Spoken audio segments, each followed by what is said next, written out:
There you boy, they know what they're doing. Anyway, I had a guy was making these for me in Washington, D.C. His little video, man. He come out one day, he said, I want to help you. He shot the video for me. So he said, well, you know, if you order 10 of them, I'd like to make them for you. So I ordered about 200 of them. And I didn't want to raise the price on me because he never knew we was having so many raffles. See, and the next thing I know, I check him out. He working over at the Secret Army installation in Maryland, where, let me tell you some shit. Y'all talk about the ADL. Check this out. The guy that shot the video for me here works at the Secret Army installation. Oh, son. Before you go to the next side, there's something right there on this side. Finish one section. See them gentlemen there? I'm going to help you. And then you work to the other side. He worked at the Secret Army weapons testing installation in Maryland. And what they testing right now is the satellite that stopped your car. The satellite, juice, you got juice, baby? Show you right. The satellite that stops your car from the air. This is a satellite that will dismember your car battery from the air on signal from a remote control deck somewhere in Army headquarters. And what he does, he's a photographer. When the satellite hits the car, they got it in this little tank, shoot it down, have an open top on the roof, shoot it down on the tank, then he go on the car, he go in and shoots the battery so that they go away and study the impact of whatever that shit that shot down there and stop the car. Now you figure that shit out. That's some deep shit to me, because I be fucking around here looking for ADL with some diversionary shit. See, as soon as we get the heat on somebody come and put a new face on them. See, what you're really watching very carefully. Okay, what we said earlier was that we caught Tom Todd in the Boule book, and that we were here about a month ago, real cold at night, and we caught Todd in the Boule book. And 50 niggas called him before I got to the program the next day to tell him that Coakley fingered him the night before. In fact, we stood at the telephone back there and wrote down the names of everybody who had to make a call right during that section of the lecture. So we don't know who you called, but we stood over there at the telephone down in the hallway. We got somebody over there tonight so we can slow down the calls. And so we mentioned that. Two, we mentioned about the Army testing a satellite that can dismember your auto battery. And we run around here looking for the ADL. And it ain't that we shouldn't be looking for them, but who are they anyway?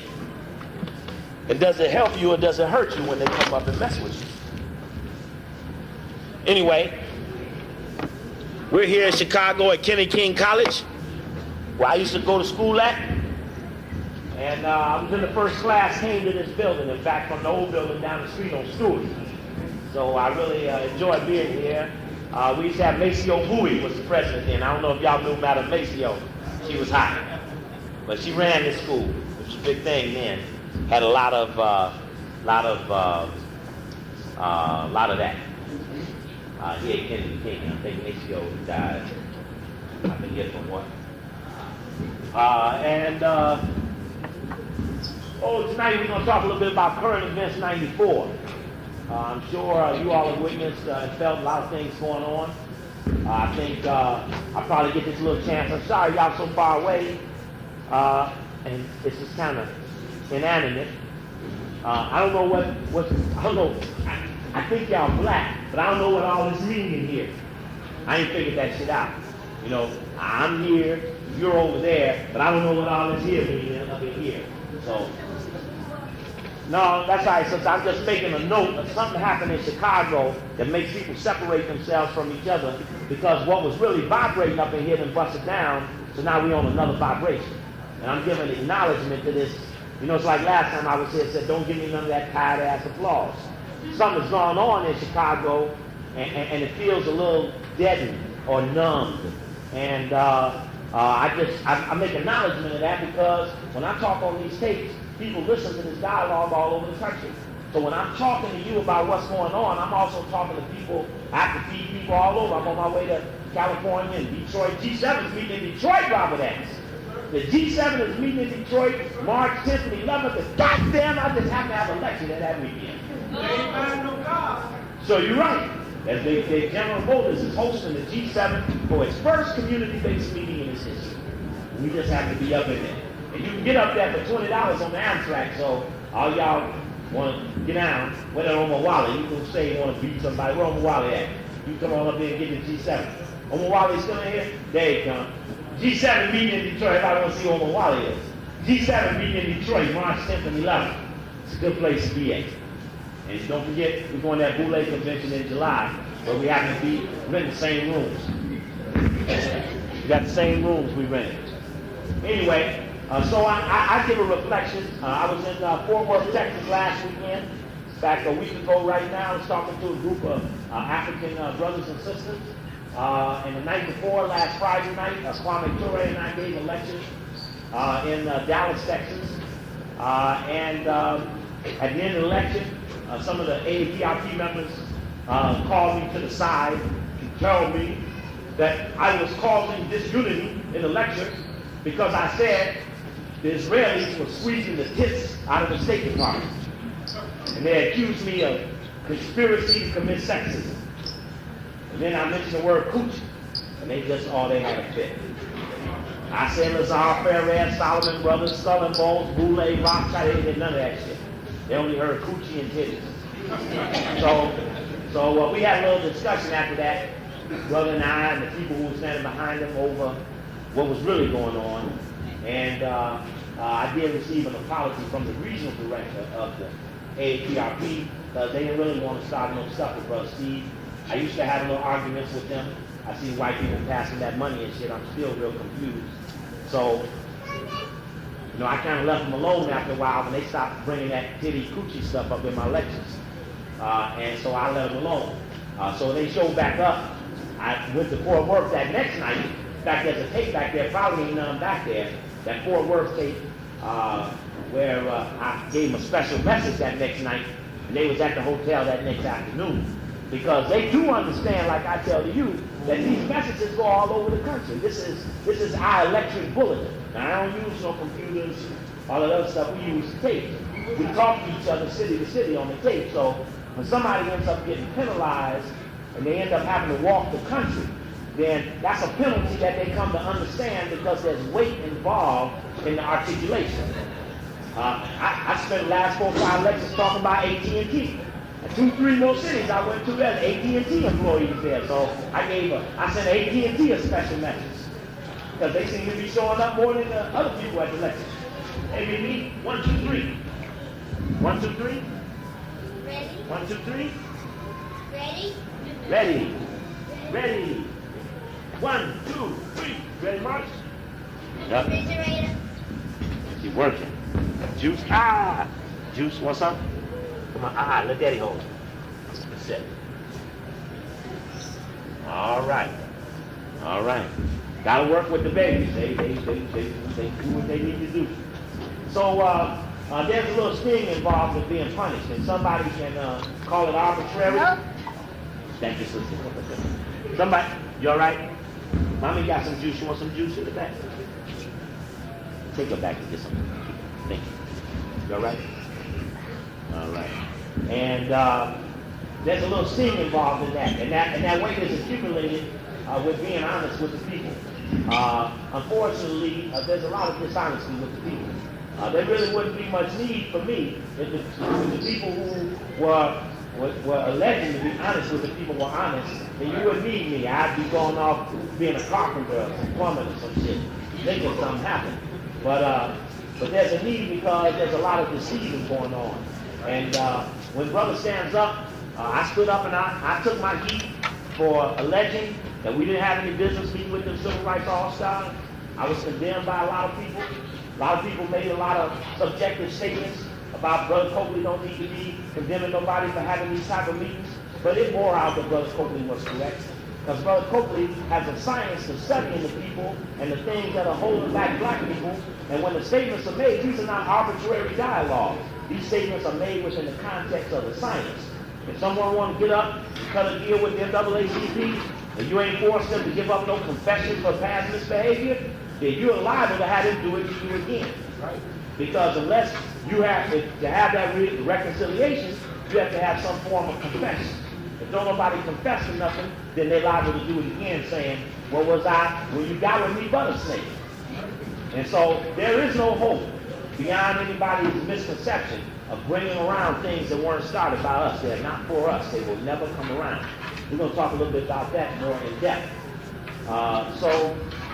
We give this reflection from around the country. In Texas, they got a little black think tank they got going. They felt it was a need to have a black think tank. Now, recently, Brother Robert X told me, Brother Randy told me they busted in on a meeting, found Reverend Sampson and Vernon Jarrett and a whole bunch of people meeting with Boule Eddie Williams, who run the Boule in Washington, D.C., trying to set up a satellite in the Joint Center for Political Studies in every city. So what this has done is we've gone out to be able to articulate that you will not free black people on no Ford Foundation, Rockefeller Foundation grant, or no government grant. In that context, we are now looking to them to come up with thought that will free black people. So what is happening as we instigate who the people are trying to be like, it compels them to come out and be themselves. So an African think tank has just started off in Dallas. In fact, tonight, Amos Wilson and Leonard Jeffries are speaking. Next week is Del Blair and Francis Welch Welton. My week was myself and Kwame Ture. Week before that was Brother Mansour. They got Dr. Bill and Dr. Clark coming after Wilson and Del Blair. For the next 12, 14 weeks, every Saturday, they done went out and got the best horses they could find. They took good care of us. They didn't pay on time, but they're getting it together. But they're trying to put together organized thinking. How you say? You all right? They're trying to put together organized thinking. And this is to compensate for disorganized, organized, paid hunky thinking. And so these things are developing in our community. And we have never had the amount of books we have now. We've never had the bookstores, the consciousness flows, the consciousness availability that we have right now in our race. We have never had as much as we've ever had to work with as we do right now. So we're in a very compelling moment. And I'm really proud that we have come forward in the midst of all the confusion with a consistent, clear insight into the enemy. As many years as I sit here and jack trilateral, and see the world in a three-cluster theory, see a NAFTA treaty come down. They announced last week, Brother Robert X, that they are extending NAFTA to include Chile, will be the first country in South America to come in. And so the process of the merger of the nations is clear. Now, who are all the people that stopped me from saying that shit for 15 years? Them is the motherfuckers who you got again. You will never see Rockefeller till the day we hang his ass on the last day. But you will see other people in the middle between us and him. That's all you will see till we get to the hump. My brother gave me a button tonight. I'm very proud of it, but it carries the metaphysical analogy about chasing down the hunky, and it says, "Excuse me, I'm off to see the wizard." And he said he found it at a store across the street from our institute. I kind of like that because, it is a wizard that we're in pursuit of. And why we have been so neglected and disrespected is that we have sacrificed for the opportunity to put pressure on the hunky. We have sacrificed for the opportunity to put pressure on the hunky. When I say sacrifice, we didn't get rewarded.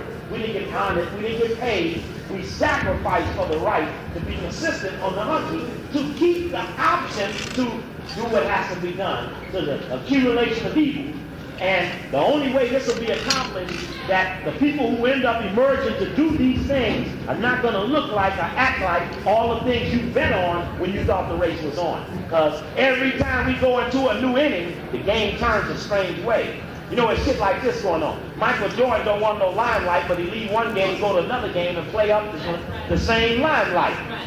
And the question was, did the hunkies force him out of basketball and fuck his daddy up for being an extraordinary individual?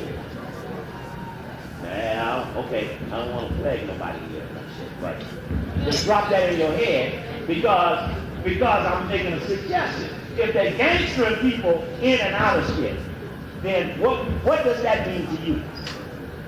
And unless you will accumulate access to a force that will fight in your behalf, then what will happen to you?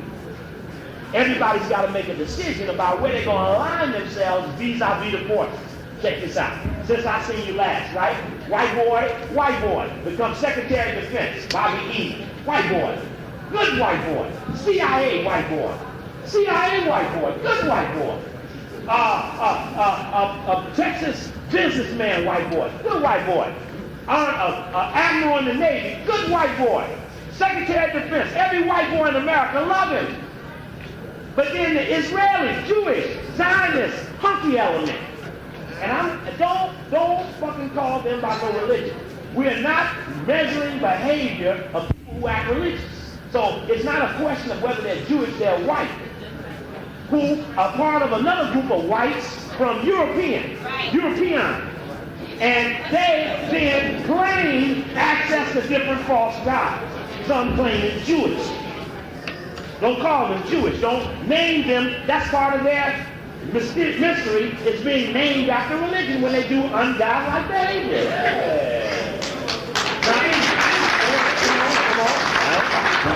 Don't y'all pretend like y'all trying to wake up on me. Don't y'all be trying to fake me like y'all really know. Alright, I'm just passing through and shit. You know, I told you last time I was here, all that motherfucker asked me was, when you leave? Every radio show, when you leave? Only one person asked me that tonight. So we'll see how it goes. Anyway, so these are determinations that have to be made by people vis-a-vis the way the action is shifting. Now I'm sure, you will never be as loyal to America as Bobby Heenan was. Now, two things I gotta say. Like maybe I better set this microphone down so I can say it a little clearer.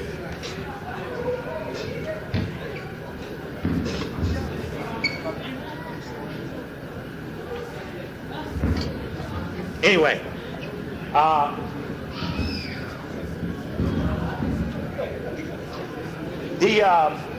the Bobby Eamon guy, Deputy Director CIA, Acting Director CIA.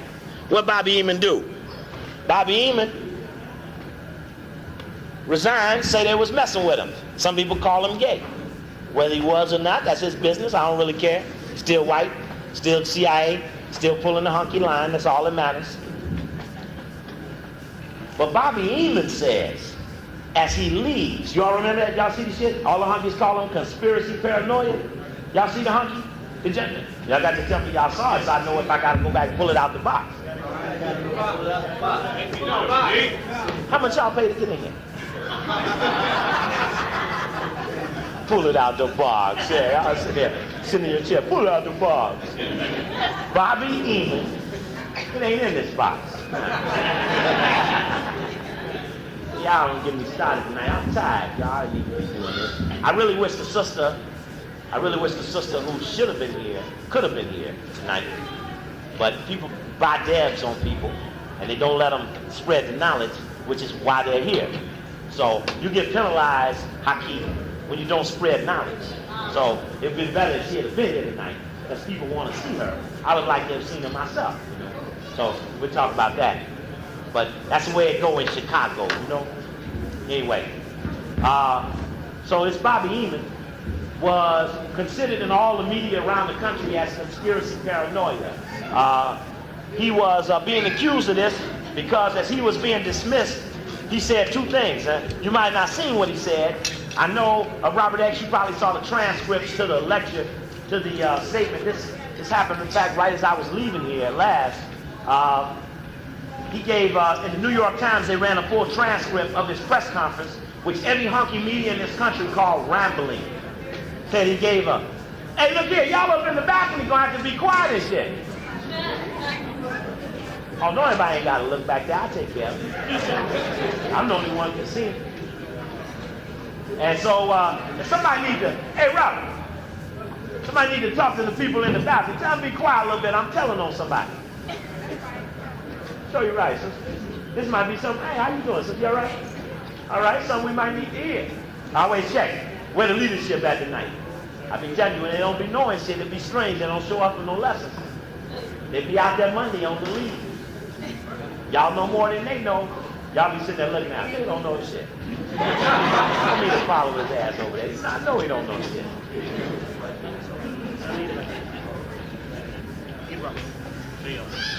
So Bobby Eamon said two things in the press conference. And what he said was that he was being busted out of his position. In fact, here's one of them. Robert, I'm going to holler this out to you because you got to see it to believe it. Bobby Eamon says that, here he is, a statement of Bobby Eamon who withdraws his nomination. See, it was in the box. You know, I just checked it all out. Statement of Bobby Eamon on withdrawing his nomination.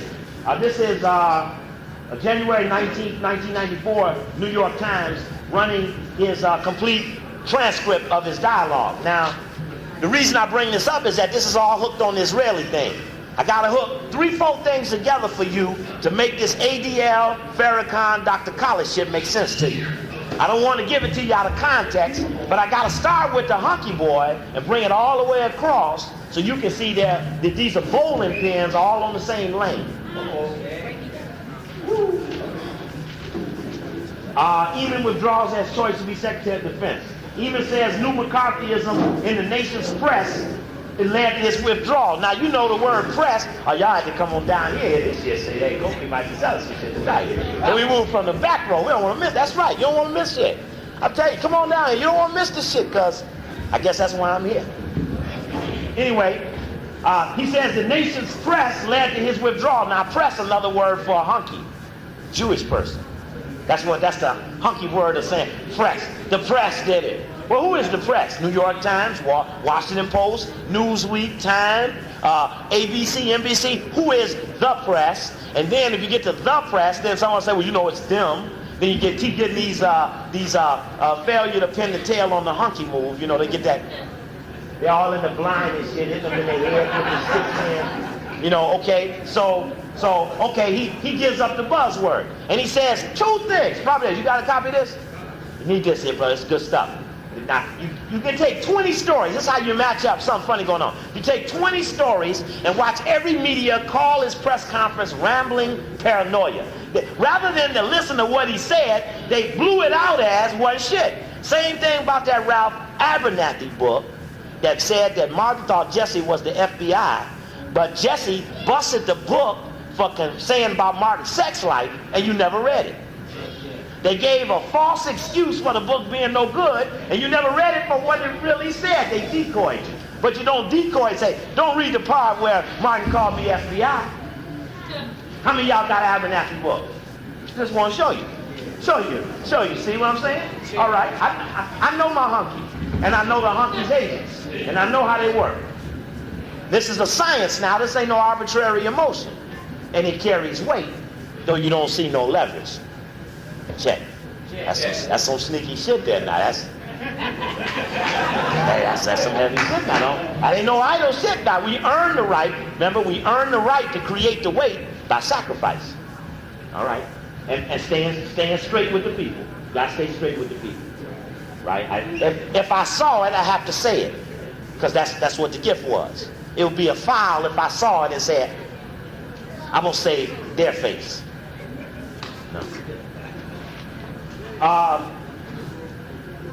He says, Eamon asserted at his news conference that he had established a behind-the-scenes role for himself during the Carter and Reagan administration, acting essentially as a sounding board for newspaper editors concerned with their articles might inadvertently have national security, betray national security, or harm intelligence sources.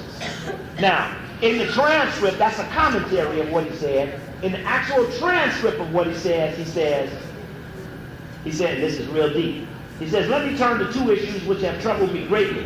One is the perception that has been created in the media of I am a manipulator of the press, and tell you some history that most of you may not know. Now, this is the deputy director of CIA telling the people, he's going to be Secretary of Defense. He's telling the people, I need to tell you something I don't think you know. So rather than you to hear what you don't know, someone else condemns what he said so you don't look. All right?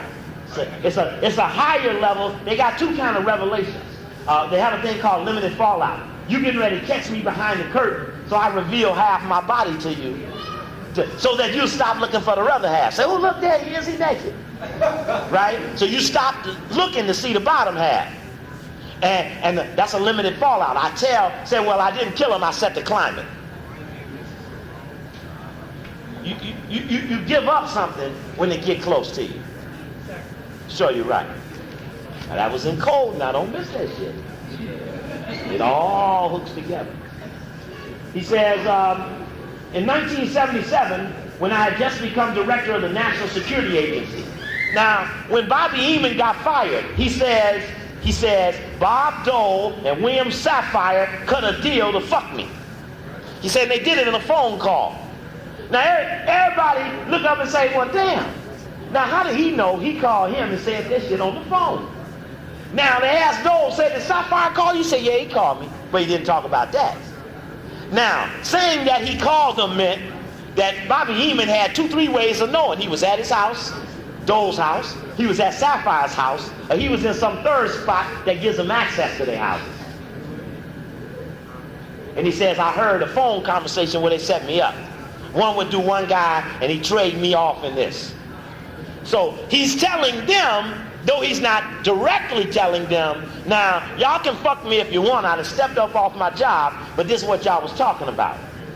Telling them, you might have got me now, but I'm up in your shit. Now, only they know what was said. But they did agree that they had called, though didn't confirm dialogue. It's just a little sidebar. This is the way hunkies talk to each other. You know, now, you have to watch the hunky. Today, we're running the world. You know, they got that low monotone shit. Don't get excited and shit. Anyway, he says, I had just become director of the National Security Agency. The Wall Street Journal and the New York Times both got a story about a U.S. congressman providing information of discussions going on in committees, provided that information to a foreign government. The Wall Street Journal checked with the Pentagon. Would it be damaging if they told how the U.S. knew? How did the U.S. know the congressman was telling on what happened in the secret meetings? Because they was listening to his phone. They wiretap all the congressmen. You think they let a hunky like Mel Reynolds walk around Congress without a chain on his leg? You think he walking around, Bobby Rush walking around chasing Scotty Pippen and shit? You don't think they got the remote control on his ass? You know, now you see the painting, now you don't. I was there, I wasn't there, I do it again though I didn't do it. All that kind of shit.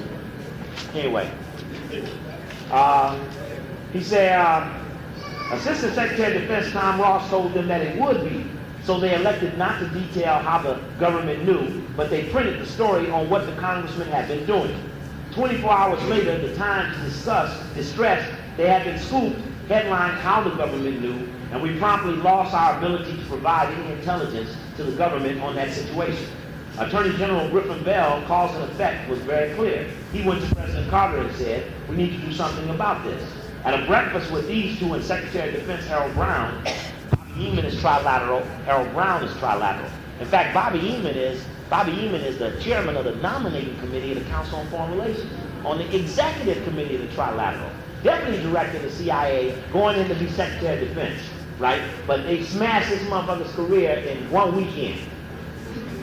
But you can't be no more loyal to these people than that. So, I just want you to see how long it can take. Somebody said we met with the New York Times.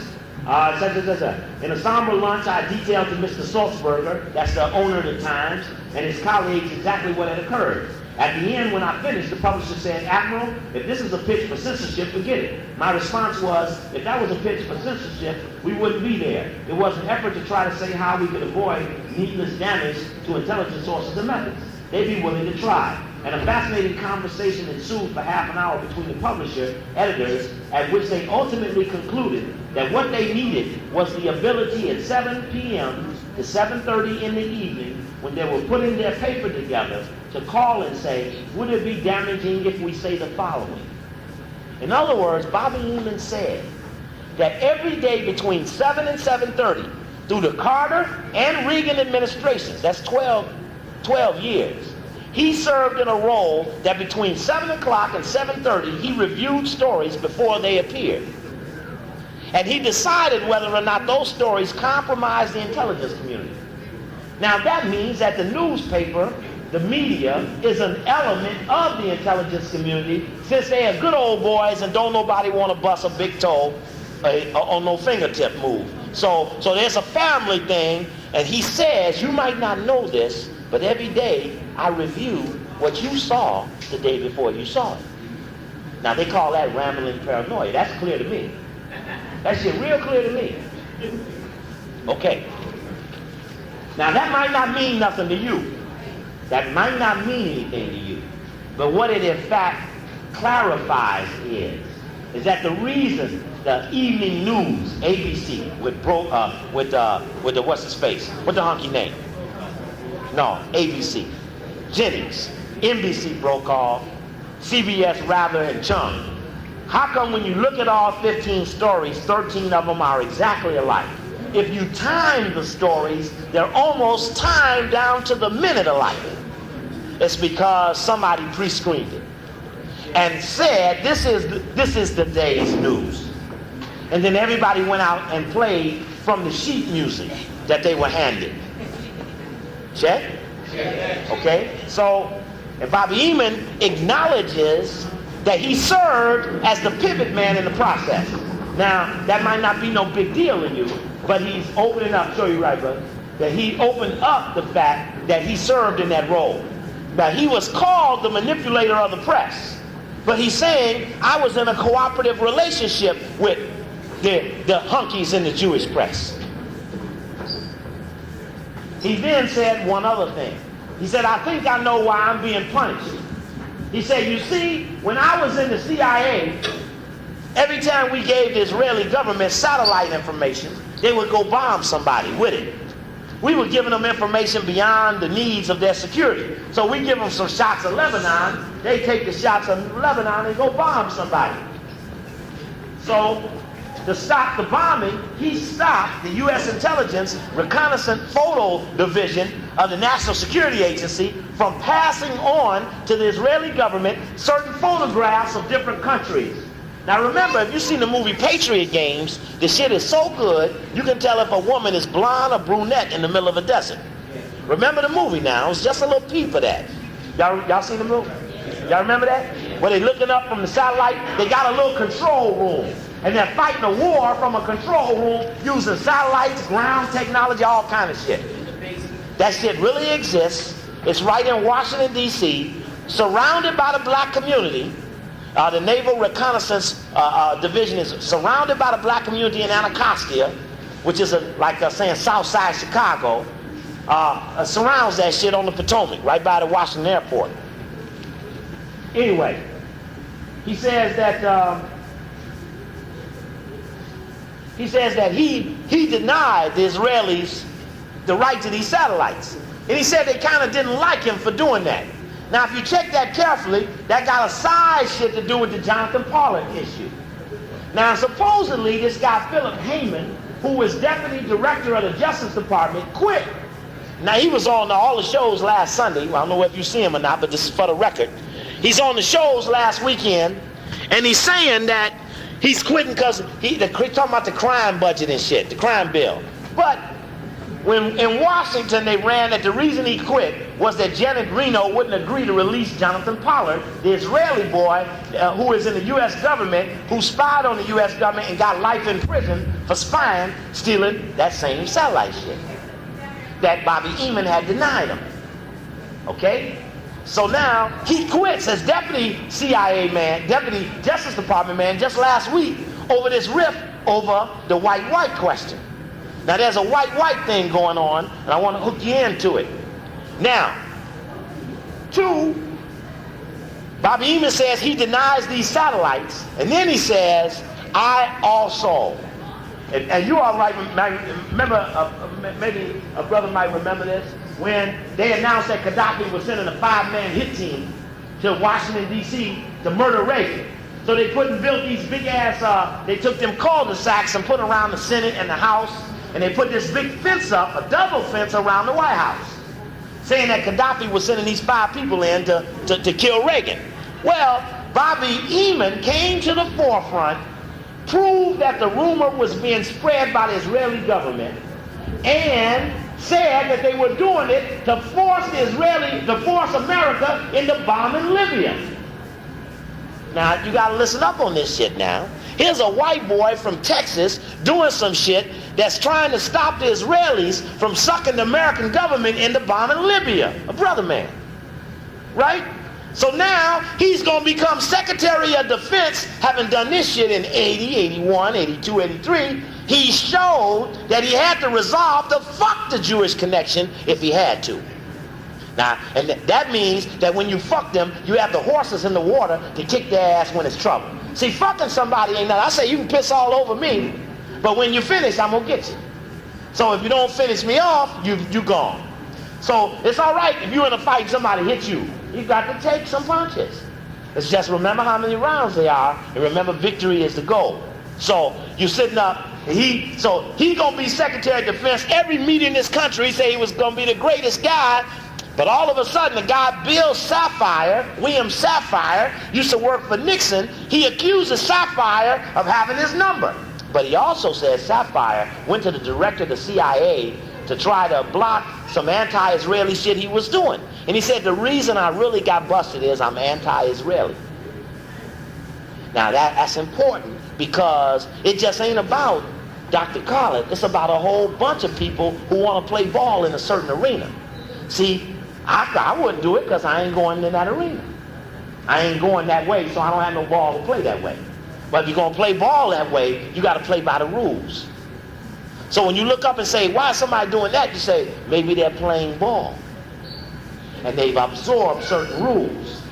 And these rules compel behavior, even irrational behavior. Check. What's irrational behavior? Hunkies do shit all along, you meet with them. Your man say some shit, you set him down. That's irrational behavior. Now, check. Let's keep on going now. We're getting ready to get a little deep on this. It was not just that. Now, as another article appeared in Emerge magazine. You might have not saw this shit called Abrupt Exit. Did you see this shit? Who was the story about? Deputy Secretary of State who was the black man. What was his name? Huh?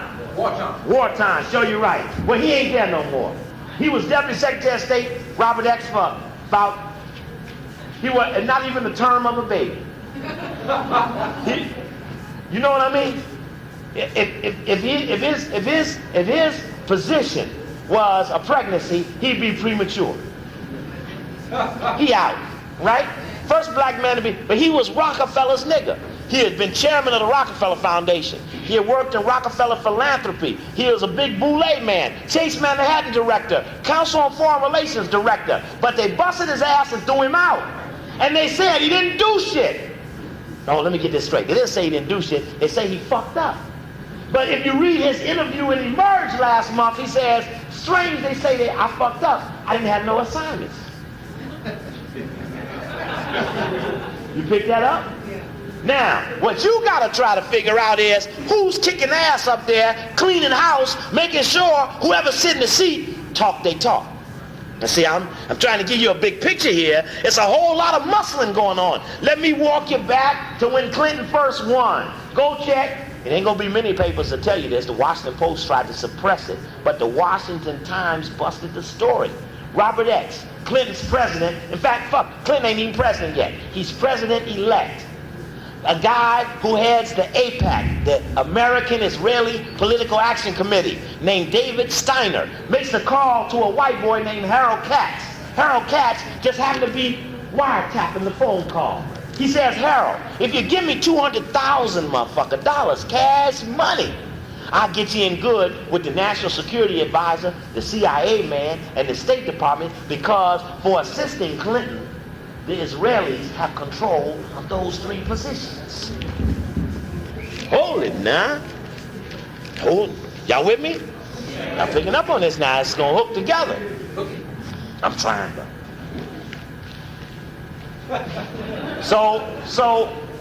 So David Steiner got busted. The Washington Times, which is the off paper in Washington, like Sun Times versus Tribune, busts the story, runs the transcript in the paper, and David Steiner, head of the most powerful political action committee in this country, resigns, though he said he didn't do shit.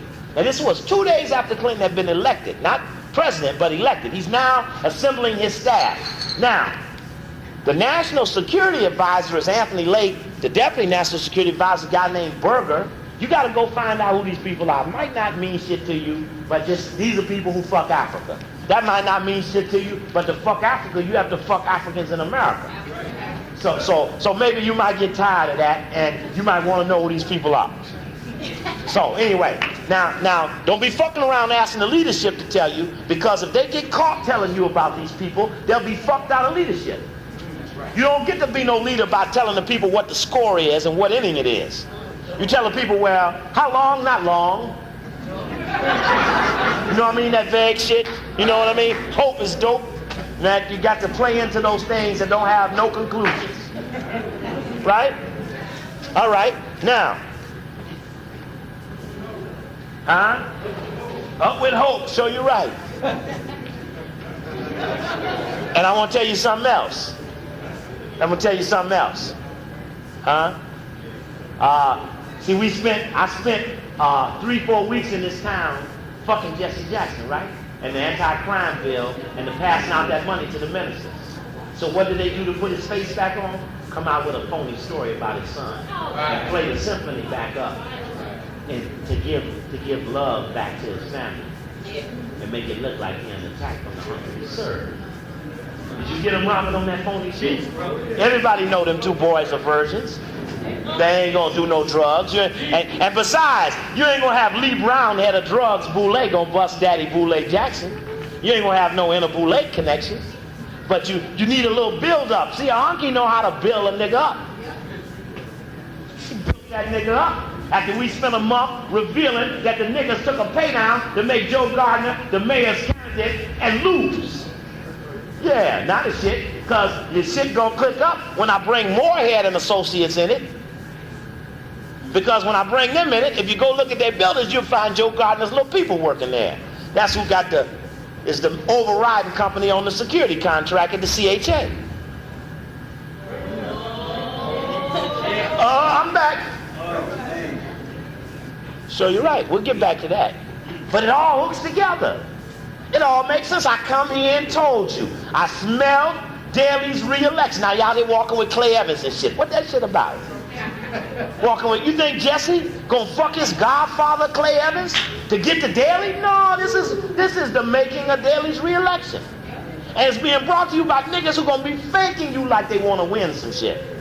You know what I mean? I'm telling you the truth. They really faking out this game. Well, we're gonna go get a black man to run against Daley. Boy, jack them niggas up on the wall and ask them 2-3 questions. You'll see that shit ain't gonna last 20 minutes. But it's all in the anti-crime bill. The anti-crime bill is to neutralize the black revolution move. Needs a new way of funding. Now, let me get on with it. Let me finish with the hunkies before I get back onto that other shit. So I gotta put it in context. Now, Clifton Wartime, go get to emerge, he abruptly exits. That's his story. The story's very interesting because you can see how impotent a Boulay man is. Boulay man get kicked in his ass, and the guy keeps saying, don't you think you a fuck? Ain't you tired of that? And he says, well, actually, I don't want to believe that anyone actually made a mistake. I still want a future with a hunky. And so it really isn't as bad as you may think. I can always read books. Me and my wife haven't been on a vacation in a long time. And I'm going back on many corporate boards. You see, a nigga still want to stay in, he ain't gonna bust the game up, right? So they take out Clifton Wartime, right? Now who did they replace him with?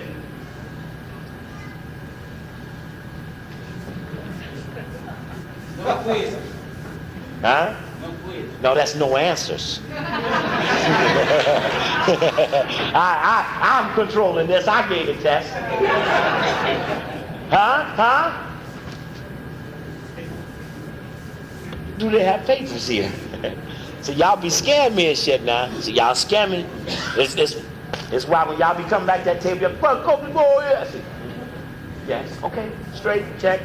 Sure you're right. I'm sure of it. Right. Okay. All right.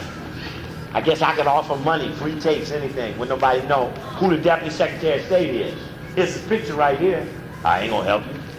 He used to write for Time magazine. He used to be special envoy to Russia. Trilateral commissioner. He's also a Rhodes Scholar. Went to Oxford with Clinton. Like the CIA man is a Rhodes Scholar.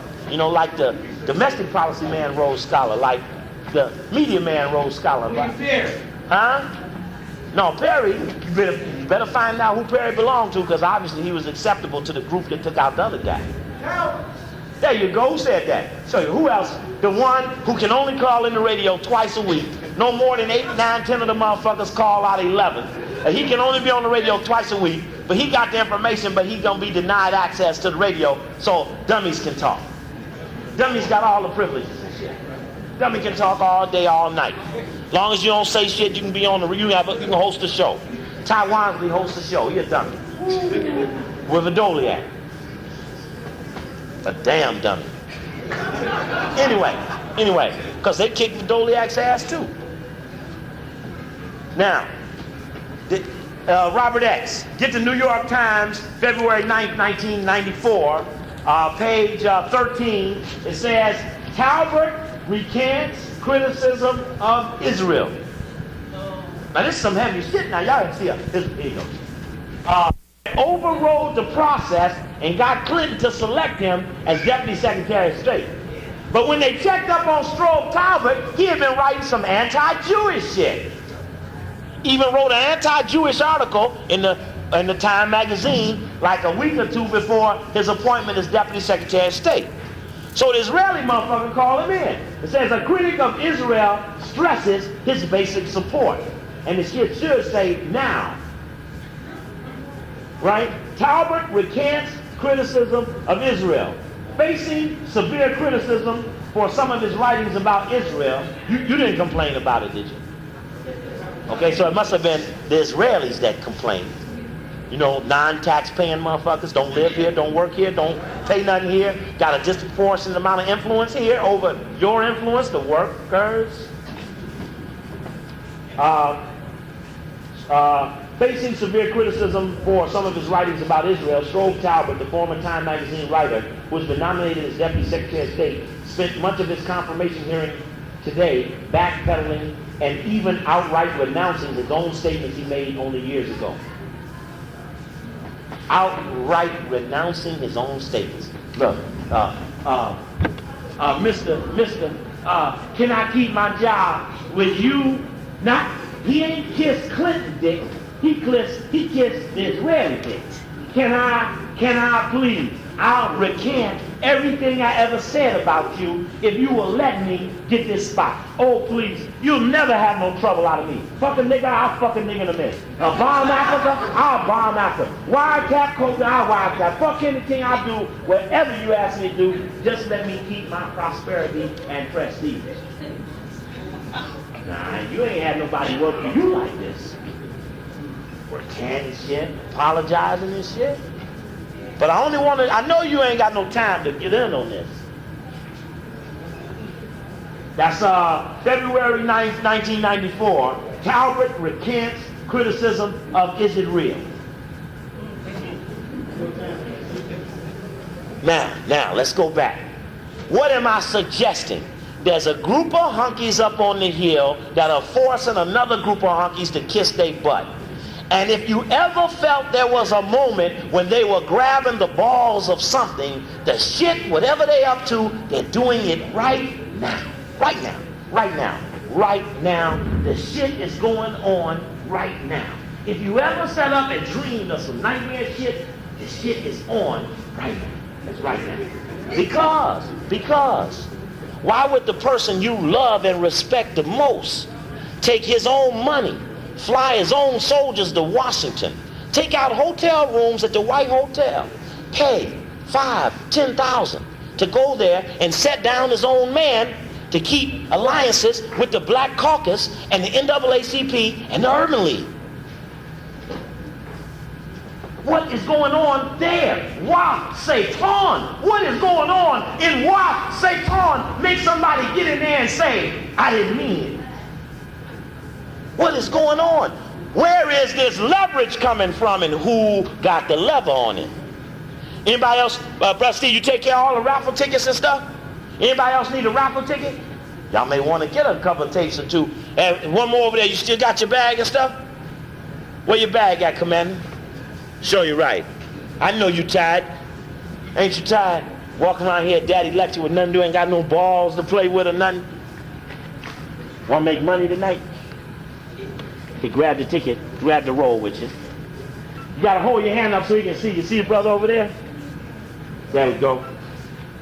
And so something is compelling pressure on people, making people do things they don't want to do. This ain't logical. This ain't logical, y'all. This ain't, and it's got to be for something, because you don't do this shit for nothing. Check? Now, let's go back. Let's go back. When I came here last time,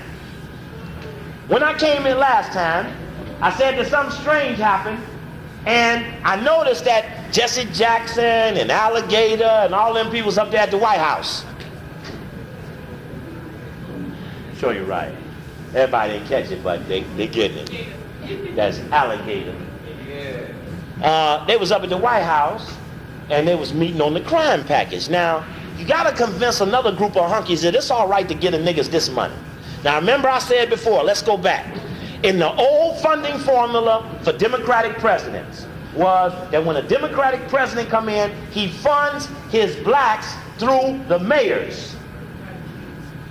And the Republicans, when they become president, they fund their social services through governors, right? Because the predominant governors are Republican. Mayors used to be Democratic. But now you got New York and LA, Republican. So you can't be a Democratic president and hand your money to Giuliani or to Reardon.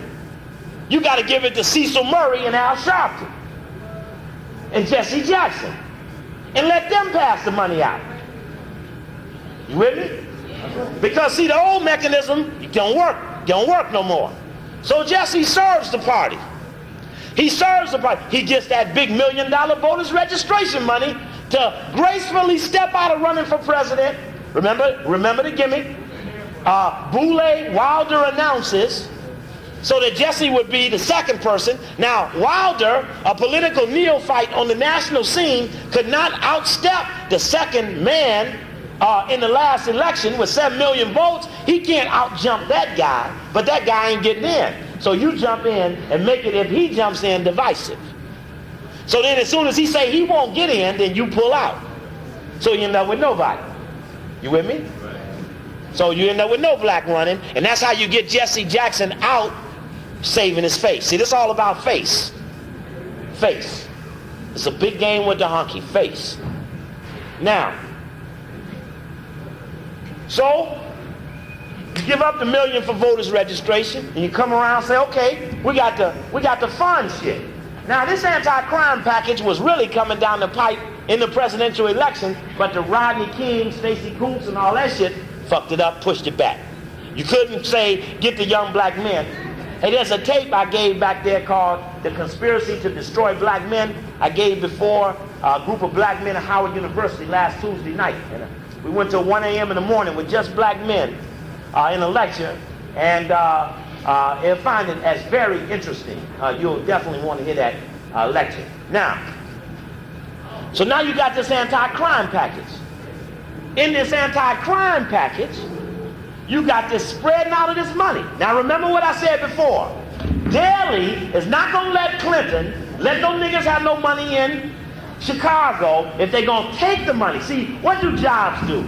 Job takes the political workers and gives them food, keeps their family together, lets them buy a few clothes, and then at the end of that, they can come out and fight for freedom. Because now they got their bills covered. You know how bills supersede freedom. Okay? Okay? So once you free up the bills, now all of a sudden freedom running around and shit, fighting for freedom. After work, everybody's covered, right? Okay? So now, you ain't gonna be, Daley say, well look, Clinton, now my brother helped your ass on that world government move. he was the chief lobbyist on the Congress to get the votes, because see, they know how to steal votes in Chicago. So, now isn't that something? As many years as they stole votes in Chicago, just yesterday, a judge overturns an election in New Jersey, Pennsylvania, giving the Republicans control of the Pennsylvania House by overturning an election, throwing out the winner, and putting in the loser in an all-Democratic district. They just sat a Republican because they said the Democrat was doing ghost voting. This is the ghost vote country. Yeah, man. Now they said the same thing about Tim Evans is overturned. Tim Evans now is brought back on the stage. What vote of his is overturned? It's automatic election. That he lost? No, that he won. In fact, he resigned as a judge so they could see back in the court. What? Oh, shit, look at that. Boy. I know, check. Check, so you're right. So they got this shit going on, boy. As they want. Sometimes if you give a horse, they got to go get another one. Judges don't run for mayor. And ain't no judge having too good a success since you're running for mayor. Anyway. So they ain't gonna give up this crime money. Anybody else with a raffle, when need a raffle ticket? Now you need to pull the bag out and count it for me. That's the ring you just bought there? Got a pyramid on it? Show you right. Comedic connection, Ajimu. You can count it. Yeah, there you go. You all right? Now, so you can't get this $60 million and pass it out in the black community and destabilize the white political leadership. I mean, after all, they killed to get these spots. So you cut the deal. And remember I said the deal was that they would run a candidate who would look like they wanted to win, suck up all the black people's excitement and shit, get them all worked over, think they're trying to beat Daley, and actually just run a good second. Right? Be like that Sawyer Evans connection, just a good second. That's all it can do was be second. That's all it can be. Now, check this out. Okay? Let's flip it over one more round. So now, I come here, it's Martin King's birthday. Jesse got a $150 plate dinner. There's Daley up there speaking. Now, how am I going to replace a motherfucker for mayor, and I'm going to have him at my dinner? Then I'm going to take a picture with him. You know what his poster going to look like. It's going to be me in this picture. Then I see Clay Evans and Wilbur Daniels, all the motherfuckers standing behind him, right? Daley up there, they handed him an achievement award and shit at the Martin King dinner, where his daddy fucked Martin King every day, tried to kill his motherfucker, right? Now Jesse says he comes down toughest on gangster rap. See, now I'm just saying, now look, Copeland and I got this round table group shit, boule shit, circle within a circle shit, skull and bones, road drop top, all this old bullshit, man. Now come on, pin the tail on the nigga now. Let's get up off of this white man as the problem, and let's get on with this black on black man. So did him and Dick Gregory and got Dick Gregory. I got the piece in Dick Gregory on the ADL fundraising committee and shit.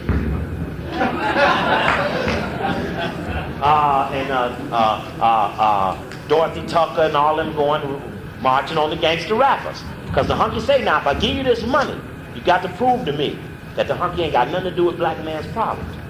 Now here we are, been fucked in this country 500 years, and now we find out that what's really been pregnant has been gangster rap. Shit ain't 10 years old, right? But it's been fucking us for 490 years. We just figured the shit out. It was clairvoyance and shit.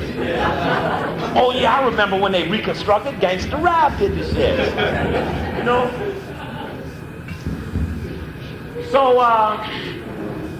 So then, after I come here, there's Push down there with the homeless and shit, right?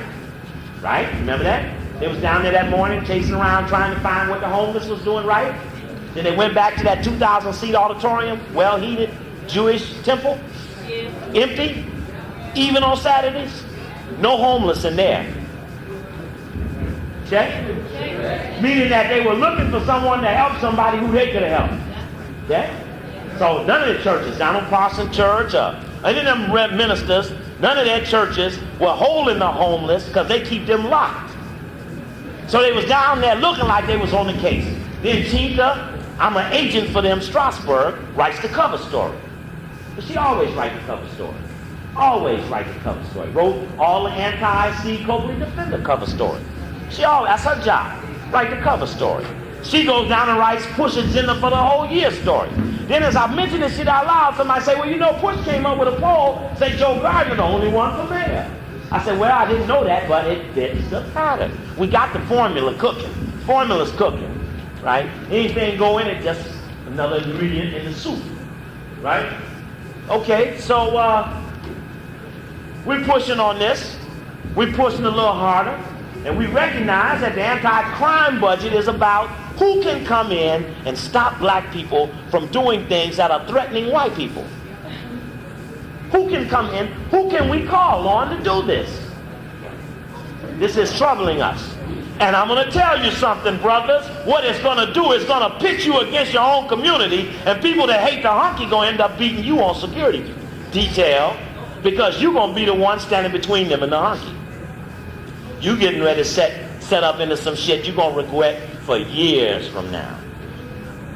Brother Copley tell you tonight, don't take the government money, because then you will be wards of the government and will become the enemy of the people. Because I do remember your main man saying falsely that the number one enemy of black people is the government. Now, which one is you? Now, y'all got to listen carefully, because you might have not understood that. But someone says the number one enemy of black people is the government. Then you get a government contract. I'm confused. But I'm still anti-government. I'm still anti-Israeli. I'm still anti-Jewish. Pardon me? Who said what, brother? Minister Farrakhan said that. He said that. He said that the number one enemy of black people is the U.S. government. And that is a false statement on the surface. That is false. Because long before there was government, we was getting fucked in this country. Government is something that carried out the criminal conspiracy. We're talking about the hunkies that control the government. Right? So that's false from the jump. Let alone now you get a government grant. That's some confusion there. And see, Brother Copley got the type of thing he don't mind standing up and saying it. See, some of you sit back and you think about these things and you're really afraid to say it. And you're afraid to say it because two things. You feel disrespected, who will listen to you? And two, you're thinking that somehow somebody's going to hurt you for telling the truth. See, if somebody say I'm lying, then they will come with a better clarifying statement. I tell you, I don't have them back there because I really didn't come here to lecture tonight. I came to replace the speaker that Robert didn't have. But there's a tape, I got it in video. Black-Jewish Relations 93 and Africa 93. I said two things in both of them videos. I said I resented the Final Call, Pudding, the Civil Rights All-Stars, Jesse Jackson, Ben Shavers, Joe Lowry, what's old boy, Leon Sullivan. I resented them being put in a credible, our most credible newspaper, and being given accolades about being in Africa, having sold African asshole every fucking day since 1908. I resented that shit. And I still resent the shit. And I want to tell you, I resent it from the bottom of my heart because it's an unscientific alliance. Now, I said something else in there. I further said that I resented Irv Kupcinet, Rabbi Marx, and a lot of them other honky, Jewish, fucking ass, no good, CIA spying rabbis who I spoke against at every fucking Savior's Day as spying on black people. I resented them being met with. That's an unscientific thing for them to have had an association with somebody I love and respect. I resent that shit. And I have the science to prove I said it every day, and even you paid me to say it. Do you not hear me when I talk for you? Now something is wrong here. We seem to be operating off of something other than the scorecard. Now the scorecard gives you tendencies, batting averages, failure rates, stolen bases, drop passes, tackles, sacks. All that details are in the science of this. We make decisions on what we do on the science of what we know. But we don't make decisions in absence of the science, or we get confused. And our father said that when it came to the Black Caucus meeting at the Congressional Black Caucus, and that final call cover honorably said, after the niggas betrayed, brother, at the March on Washington, after they did just what I said they would do in the Africa 93 tape, soon as they come back to America and don't need the brother to go deep into Africa, they're going to drop him when they get back here, and they did just that. With Rabbi Saperstein, the head rabbi over the fucking Rabbi Marx you met with. So why would you meet with him, since it didn't add up to nothing but further embarrassment? We cannot keep suffering these embarrassments and maintain a relationship with the little people who are going to bring on the revolution. You are the only ones who will make it happen. There's no one else showing up. Ain't no nigga with no house, no car, no nothing going to show up and do it. The little people are going to do it. And when the little people's heroes confuse them, then the little people think they'll never come about. And that is an intolerable moment. And it must be called to order. It's out of order. And let it not be for mere money. Please, don't let me get to the bottom of this. And that it be for mere money. Please, don't let it be for mere money. Don't let it be for mere money. We can secure things with our relationships to deal with contracts. We don't need to do it for money. Now, when that Black Caucus came down, and Ben Shaver stood on that podium, and what was in there, Busty? All right. And on that podium, Ben Shaver said he resented being put on the cover of the Final Call as a sellout. And the cover was correct. Ben did just what Ben did. Ben Hooks did what Ben Shavers did. Ben Shavers do what Ben Hooks did. And the evidence was, as soon as he got in there, first thing he did was took $1 million from Denny's. When the brothers who didn't get served said, why ain't they paying us? We the motherfuckers got disrespected. How you gonna come in and pay another motherfucker for me getting hit? That's what a hoe do. Now I ain't aligned with that shit. You wouldn't catch me aligned with no NAACP. They ain't never changed since they fucked Marcus Garvey. They fucked Elijah Muhammad. Don't you love who you believe in? Your behavior is judged by it. Ben Shaver stood at that podium and said he resented that. The covenant was compelled on the cover of the Final Call. That compelled the covenant. Because them niggas know that if the minister called their ass tomorrow and said they were sellouts, they'd be blank, they'd be Zippo, they'd be out the game. So when the cover drew that insinuation, they will hurt that real bad because they can't penetrate the black community to spy for the hunky if somebody else busts their cover. That's what they do. Spy in the bring in your guns. What motherfucking sellout nigga gonna be looked at on the record after the revolution out here trying to pick up a fucking handgun against a motherfucking satellite that can stop a car without touching it? Somebody gonna pick up a handgun, and then Bobby Rush gonna condemn Scottie Pippen. You sell out, little bitch. Now see, y'all a little different about it than me. Y'all a little different about me. Y'all are amused by it. See, I'm hurt. I'm hurt by it because I've sacrificed for the right to beat this hunky, and after years of setting up this shit, I don't like nobody coming along unscientifically and fucking it up, providing covers for agents. Because soon I'll start to get the picture much clearer. And it look like it's all one big move. And I believe me, before I let the people go down, you will go down.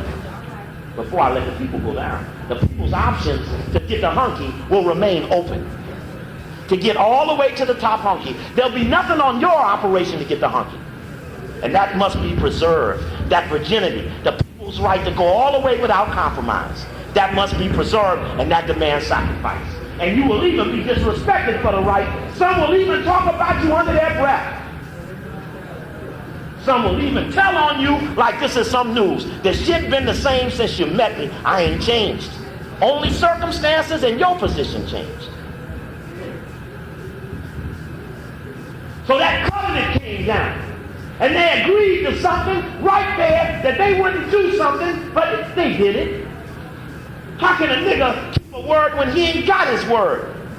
Ain't no Urban League gonna keep no word, ain't got no word. They didn't create no organization. Rockefeller put $6 million in the Urban League. Then I had to say it, I don't like it. In the Final Call said Urban League say go for self. They ain't never been for no motherfucking self. You can't sit up with $6 million of Rockefeller's money talking about you going for yourself. That's false. That's not true. That's an unscientific statement. And just for the record, Go ahead, brother. oh, I'm going to tell the truth. Tell it. Everybody ain't going to like it, but they'll know God sent me. They're going to have to vouch for who sent them. Urban League, do for self. Urban League don't do for a motherfucking self. Urban League is an agent penetrating black. James Compton out here doing for self. Nigga here probably drunk right now, lapping up on some woman butt. How long he been there? 40 years he been head of Urban League in Chicago. Compromise every nigga ever come this way. Now that's the Urban League. You know now, is there someone else, somewhere else, doing something else? I've been there too. There ain't shit there either. So what? I don't understand it. I'm confused. I'm confused, and I'm here to get some answers. I'm going to get my answers because I got the weight. They have a way of coming to me to clarify the confusing nature of circumstances that are limiting the people's option to get the hunky.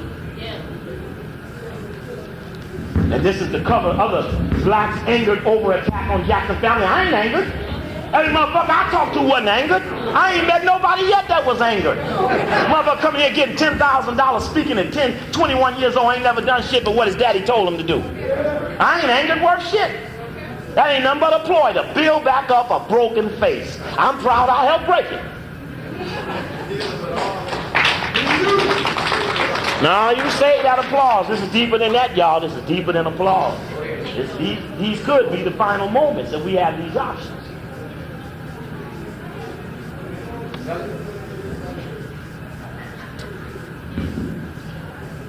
So that was a powerful cover that compelled a covenant.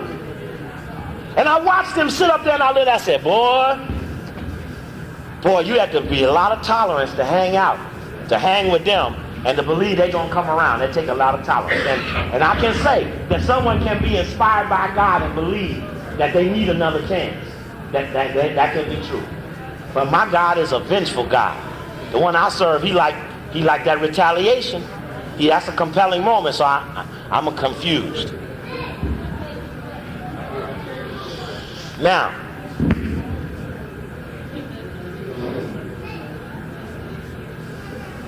after this covenant come down, and there has been always an attempt in the black community for years to try to work a way that we can all work together. But I have a little statement I make that there can be no unity around immorality. And I reject that term unity for just the sake of being together. If we're going to be together, then let's go together. Let's be in love. But there ain't no hanging out. I don't need to hang out with you. There's no need to just hang out to be unified. And since the hunky sent them, it ain't like the hunky don't know the real score. What'd you think? ADL sit up and say, well, they think they're anything. We'll show whose niggas they are. And them niggas quaked fast as the word went. Here's a speech 3 months old. How did they set this shit up just so clearly that they gonna pick some shit in November, put it in a paper in January to compel some shit in February? That's timing. Dr. Khallid been giving the same speech for 20 years. To take the goddamn white man kicked their ass better than that, and the hunky Jewish rabbis was in the room, he kicked their ass. They didn't run out and say apologize. They said, please don't tell everybody we took that ass kicking. And put their heads down in shame. They got their ass kicked.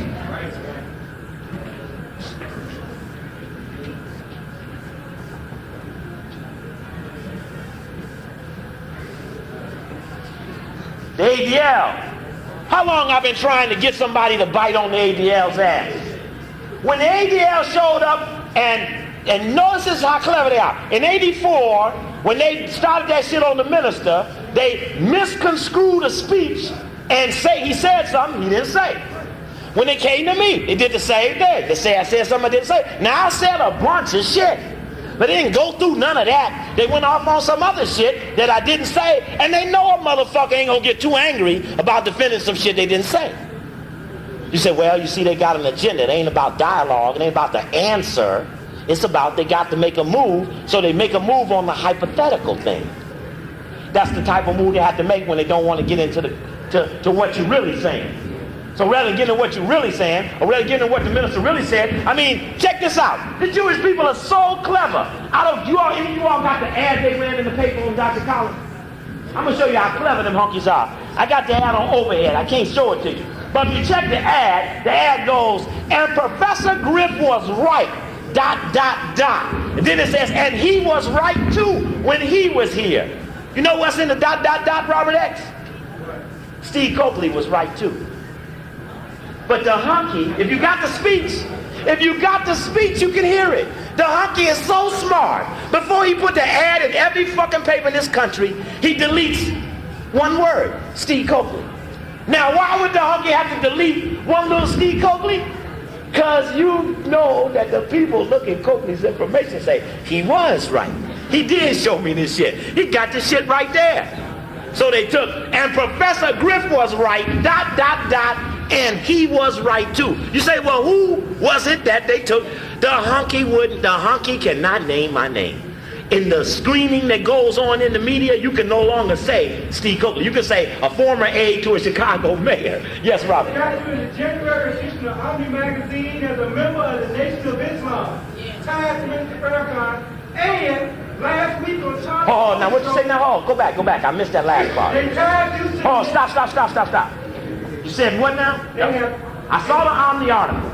Okay, you called my house. They made you a minister, a part of the Nation of Islam. Right. And last Monday, on Charlie Rose show, when they were discussing the whole ADL situation, you also came in. Yep. I think that guy Saperstein was on, who wrote a book called Tough Choices, where he condemns me in there as being a minister of the Nation of Islam. It's a very honorable position. There's nothing dishonorable about that. But it's just that they are part of a psychological thing they feed to other hunkies. So you got this association thing that they need. Ain't nothing harmful there, one way or another. But it's just that it's obvious they're on that mission. Now, in fact, in U.S. News and World Report, they're running a little bar on the minister, making statements saying, well, he's done things over the years. And the last one was defended one of his top aides who was assistant to a mayor who said the AIDS epidemic is a result of Jewish doctors. Another one of them vague little paragraphs where they vague you. Anyway.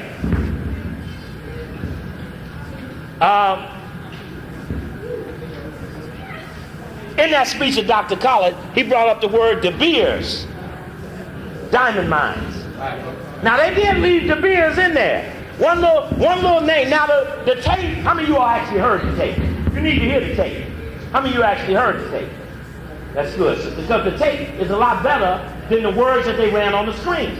You had to jump over a lot of names to run that stuff on the screen, like we'll push them over the cliff, we'll kill the babies and all that, you know? Because if you listen to the tape, there's names going in the tape, but they skipped out all the names in the condemnation. See, you don't want to give more credibility to what he's saying by saying what he really said. They blanked it out. And he had some very strong, positive, and affirmative statements. And let's just agree with this. Let's agree to this. When you bring what you got to give to so-called America, when you rise up and revolt and change the structure and the leadership, your leadership will be so profound, and your interaction with even people lesser than you will be so profound and honorable that you won't have to push the hunky off the cliff. Rather than to serve under you, he will jump. You're not going to have to kill the little white babies because you're threatened by a little white baby. When the white man, having deceived the society for so long that it can never be run right, sees how well it's run under you, he will kill his babies rather than let them see what really life could be like. He will do that. He will do that because the weight of what you have to offer will compel him to. And you're looking at two hunkies beating each other over gold, not God. One hunky gonna beat another hunky in the leg for the gold medal. The worship of gold. What did the protocol say? It says they will come to worship gold, not God. Say it right in there, for the love of gold. And you know them Olympics is doing, me and the motherfuckers supposed to jump up there and light the torch guy and practice and shit. They got that shit going on, but that hunky shit is...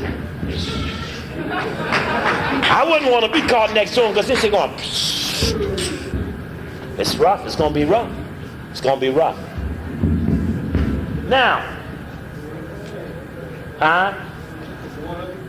that's right, buddy. He gets coming. He got shit. The flood one week, the earthquake next week, the beating each other in the knees, the Israelis running all through the government, kicking ass. Something up. Something up. Something up. It's a good time to grab your values and hold tight. Hold on to your values. Now, okay, I'm confused. I'm confused. I guess I'm confused with, after all of this, what do we owe the white man? What do we owe the white man? I'm confused. Let me show you this. Everybody should have a copy of this issue. In fact, some of my friends were at that meeting in New York said it was an outstanding meeting. It was a great meeting. I want you to open it up and look at the story on page 2. Is the ADL anti-black? Jewish group has history of character assassination. That is correct. I only have one tape here on the ADL tonight. The sister bought it already. It's ADL. I remember giving that lecture over at Bill's AA typewriter before 12 people. There's only 12 people in Chicago in '88 wanted to hear the only Afrocentric analysis of the ADL still in this country, and our history in this country still. I just sold the one I had. But all it is the only Afrocentric analysis of the ADL in this country since we've been in this country still, based on a person who put it out with no job, no money, no institution, no typewriter, no car, no house, no nothing, but based on the desire to get them. I make one statement about the things that are on them tables in the back. Why have we gotten so deep in the hunky? Why do you come and see me? Because I bring you something new about the hunky? Because we desire to get him. And our evidence is what you see when you see me is how deep we done got up in his shit.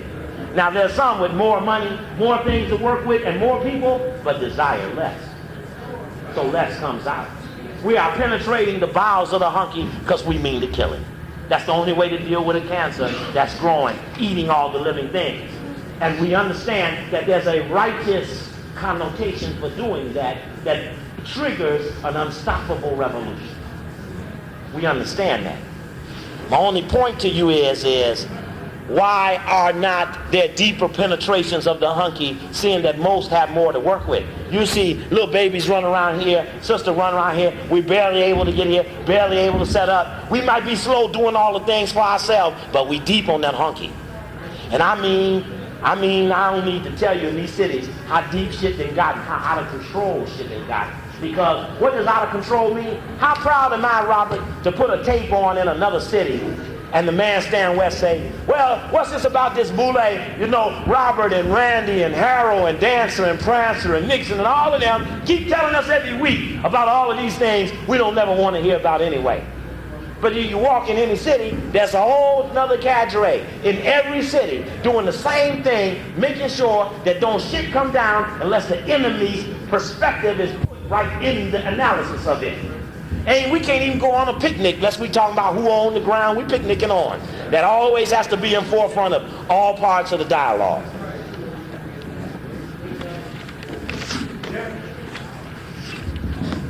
Oh, and by the way, we're going to see how funny it is, Robert X.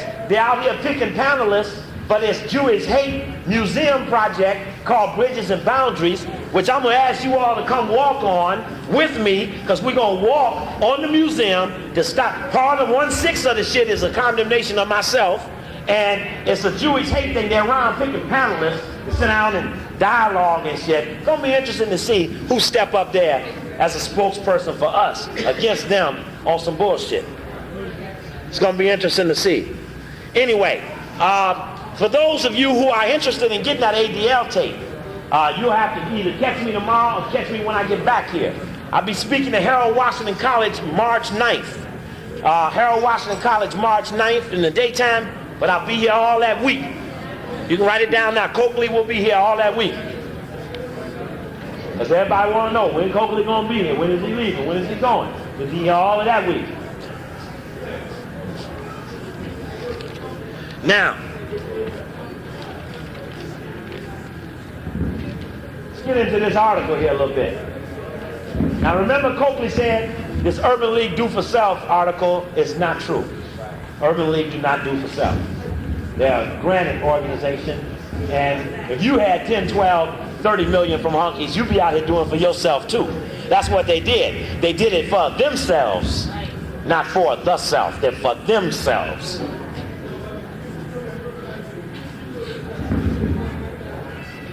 Somebody got to take a walk upstairs. I can shout over them, but why should I?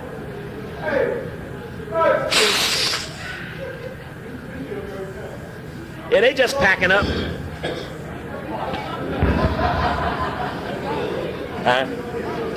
Huh? We're going to pull it in a minute. We're going to pull this raffle in a minute, too. Now, I want to show you something.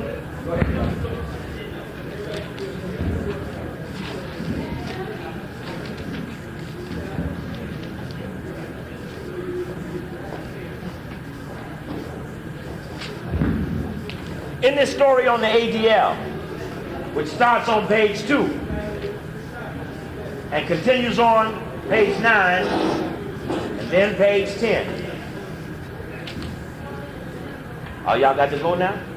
I'm ready to go myself, shit. I don't get out of here. No. If we stand up, I ain't getting paid. No. Oh, no, we finished. I'm not going. So you're right. We just getting to the best part right now. We're ready to build a key. Go ahead. Well, it ain't that key. It's just interesting. This article here, remember I also said blacks hanging over attack on Jackson family. And false. And then that ADL story goes on page 9 and then it goes on to page 10. And in that page 10, it has a little interview with Steve Coakley here. My brother James Muhammad called me up for a little interview. And having not been an advocate of the covenant, I asked that that be made known in the story because that's true. And it's also kind of interesting, you know, I was just on a radio show in Los Angeles preparing for this lecture I got in Los Angeles this week, a couple of them.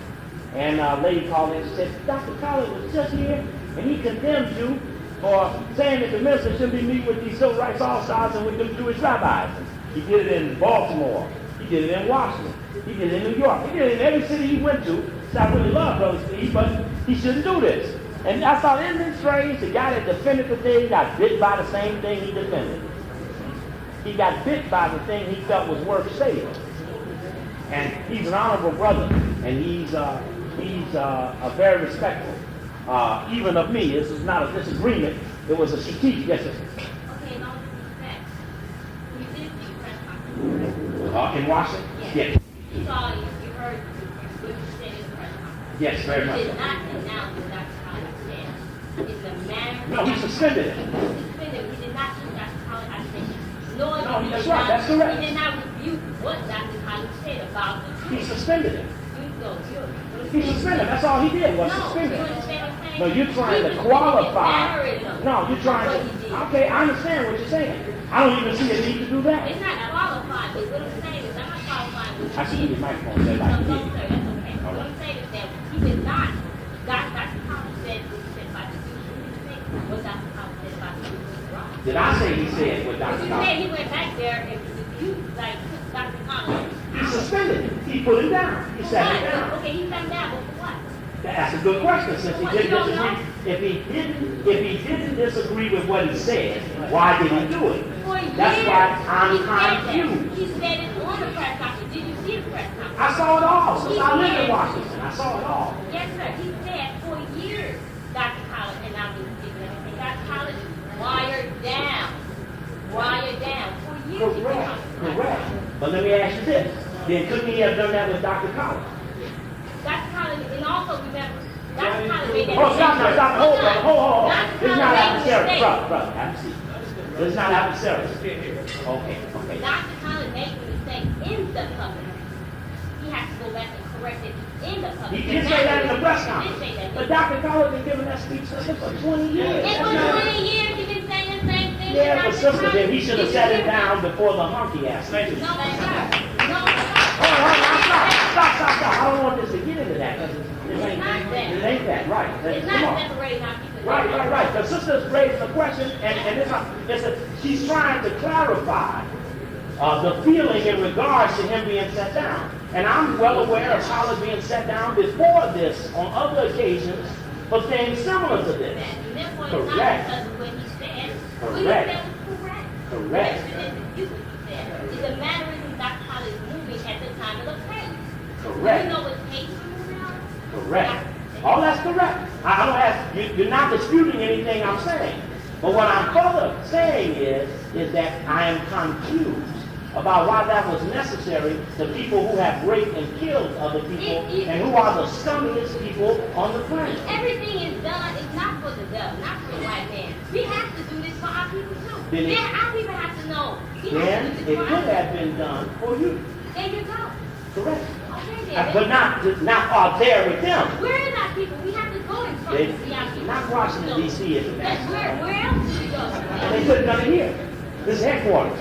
Do it That's headquarters. That's the nation. That's the devil's nation. I cannot. The devil go to Washington. The white man go to Washington and speak on everything. Because that's where everybody hears him from Washington. He Am I said correct? it, I would tell you. He said in Chicago. It was kept down. It's kept in Chicago. Nah, if he said it here, they would all come here. If they felt he had something to say that they wanted to hear, why was it live on C-SPAN? Because they wanted to hear it. That's not our station. That's their station. It was CNN also. I'm saying C-SPAN. That's what I'm saying. C-SPAN, CNN. It was on CNN, then they reran it on C-SPAN. And they had run the speech in New York on C-SPAN, and they ran the speech before that at the One Press Club. I mean, these things are on. It's not that they're not on. And they covered them from wherever they felt the news was. And I guess I just want you to understand that I am confused. I'm confused. Based on my research, I'm We have confused. further anger about something. We should do more research. I researched it pretty good. Let me show you one. But then you don't, if you research it pretty good, you're not confused. You know why? Oh, it says, I'm confused about this. Let me tell you something I'm confused about. This is an interview of me in the final call. I'm confused by the need to do this. Sit. Pardon? Did I what? You should allow them to interview. This is Brother James Muhammad. This is my friend. He the editor of the paper. He called me up 5 times to interview me. Why he's my brother? Why wouldn't I want to interview with him? I mean, I was in here on Ben Chavis saying he wasn't no good. That interview was in there when he got appointed. We do things with each other. One of its targets, I've been a target of the ADL. I qualify. I know this beats well. I've lost things for them, including my family. I was left and not supported by people, including some people you know. So I'm well aware of this beats and how you act and how people act in lieu of it. I haven't met one yet that can walk up on that table and have assembled such research, individual or organization. That's all organizations. And I did it in spite of many of those people, not with them. One of its targets, researcher Steve Coakley said, the ADL and other Jewish groups infiltrate black organizations under the guise of fact-finding. I'm an expert at finding spies. I'm a counterintelligence expert. He said that the ADL brings charges against an individual, but never seeks reconciliation, only punishment of the individuals by those around them. They accuse, but seek no fair hearing. None of the issues they ever bring up are publicly debated. In every city, the ADL should be watched and not allowed access to black organizations, he said. Coakley, who came under a tremendous ADL assault, were you here when I was attacked by ADL? While he was an aide to former Chicago Mayor Eugene Sawyer, questions the covenant between civil rights groups and the Nation of Islam, saying black leadership's behavior at the behest of the ADL, quote, is not unusual. They consistently have been vulnerable to Anglo and Jewish communities. It's a quote. That's very good. But I'm confused by this next paragraph. Maybe you can help me get some clarity. Then it says, not in a quote, it's in a statement, it says, he noted that popular opinion among the black masses supports Minister Farrakhan's right to discipline the actions of his subordinates in the way he chooses. That was not a part of the interview. That was not anything he asked me. And if he had asked me, I would have given him another answer stating clearly the hunkies don't deserve such a response. But it says here, not in a quote, it says he noted that. Popular opinion among black masses. I hadn't asked black masses about their opinion. In fact, when I was interviewed, Dr. Khallid hadn't been suspended yet. But the statement says he noted that, meaning the last person talked, me, he noted that the popular opinion among the black masses supports Minister Farrakhan's right to discipline the action of his subordinates in the way he chooses. That's not my statement. And I got to call brother and ask him what was the need to say that Brother Copley would not look unfavorably upon brother being punished, because he does. Now I'm confused. I've done my research. I'm a little confused. I'm not upset. I'm hurt. I'm not disappointed. I'm up for the obstacles. And I guess this is what has to happen. Sometimes people have to know, what do we do for each other? What does Steve Copley do for the brothers and the sisters that make them respect what he does, not in the sense of spite or put down, but in the honorable sense of how a brother works and gives his service, and how does one respond vis-a-vis the acknowledgement? When I made those statements about the rabbis and the Jewish and civil rights all-stars, there was a mild level of statement, but the word was, send a brother my love and respect. I appreciate his honesty. His considerations have been well taken. We should probably be more careful in the future. Now, if I didn't say what I felt, one would not take valid counsel. And it's like calling an attorney in and say, what do you see? Or you call a doctor and say, how bad is the infection? I say, shit look like gangrene. You ever look over and say, damn. So you don't have to respond. You can take the diagnosis and you can write it off. You can get a second opinion, a third opinion. You can put it in an arena where you hear from your counsel. Now, I'm respected as the counsel who is hardcore, who has sacrificed for his beliefs, has sacrificed in his family for his beliefs, and I'm known and respected for my honesty in my dialogue. Not for any desire to do anything to anybody, for the people who we serve are our ultimate client, for we do this for them. Surely, when the Jewish people came to me and they had that $100,000 in the bag and saw you was crying and said, just take it, please, just take it, let us off the hook, I understood that it would have been better for my family and me to take the money and shut up, but I would have sacrificed my soul, which I owe to the people. I've been at the brink of being killed by the hunky. I made a pledge. If I could get away, I would fight him till I couldn't fight him no more, but the goal was to fight him till I beat him. And that was my pledge. And anything I don't do, none of them take any part. Anything I don't do out of my pledge, then I will die. I will corrode. I'll get AIDS. I'll fall off a tree. Something dumb. I get hit by a car. I am afraid of not doing what I'm supposed to do. That scares me. The enemy almost seemed like a sin. Because I was so tired of packing, flipping boxes, running in, running out of places, sweating, running up, running down, getting through at midnight, eating till 3 a.m., getting up at 5 a.m. I'm tired of that. Beating the hunky, I love it. I do it 48 hours a day, but it's packing, pulling up, pulling down, setting up. So that the pain involved in this is the things you have to do to exercise your privilege. I'm sure, and then Brother Copley's like this. I was here 2-3 weeks ago. I did about 8 radio shows. Every one of those radio shows, I sent very specific messages to people, and they listen very carefully to when I say these things, because I say them so they can hear them. And they take the message, and they respond to the message. And we have this interaction. This is how we work without having a call where they listen, without having to think it's secret, because it's for all of us. And it serves ourselves. How one adjusts to their thinking about what the people think, sometimes it's based upon when Brother Copley says it on behalf of the people. And I don't really think at this moment, this was a thing, I remember this. I remember when the minister came on Cliff Kelly's show a while back when he first started meeting with the rabbis. And he made a statement, he said, I really didn't know how the people were confused about what I was doing, such that I felt I should come here on the radio so that I could better clarify what's going on. In fact, the tape came out, has Farrakhan changed? Well, there was no need to do that at first. the assumption was everyone understood, but everybody doesn't understand. The little people, there could be a very wise scientific plan to all of that, even this. But the people don't understand that. And the people, it's the little ones we're counting on. When I just gave a lecture in Washington, D.C., and it's 400 people packed in the room, and I asked them, if the mosque in Washington is attacked like the mosque in New York, will you get up at 3 a.m. in the morning and run and put a circle around it and defend it against all comers? Will you do that if you're called? It's not about opinions and about shit. It's, will you do that if you're called? If someone is in trouble and the audience hollers, yes.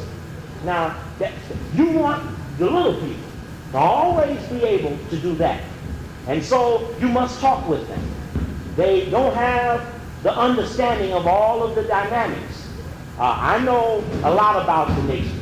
I feel proud that I helped build the house that some people are living in. Before, when the break came, there weren't nation people here. There was brothers and sisters here who made it safe for nation people to come back, because when the break came, they thought it was going to be shooting and stuff. So everybody kind of stayed away. And when I met them, there were but two brothers there, three brothers. Brother Akbar, Dr. Khallid, and another brother named Brother Herman, who was a brother who used to drive him around here.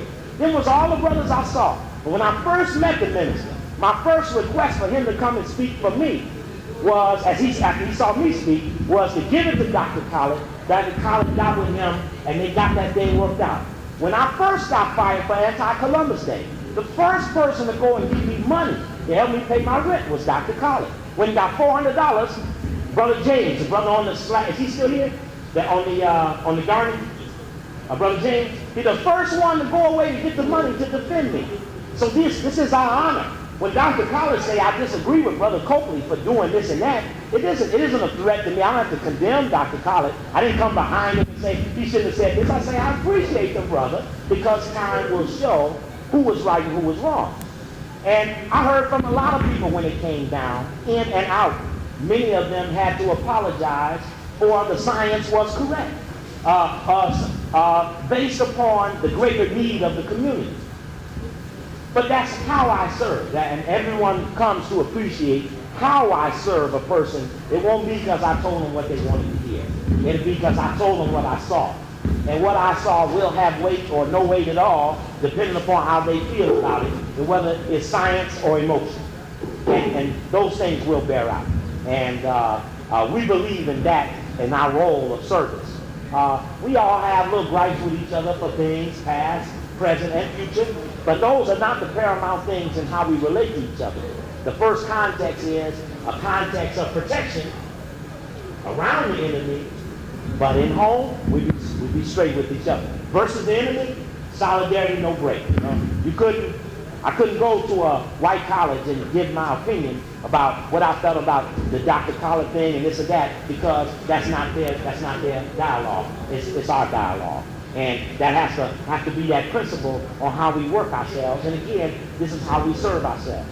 What you will find as the process goes on, and someone says, well, as I had a tape here, say, well, this is the tape, and this is what Brother Copley says.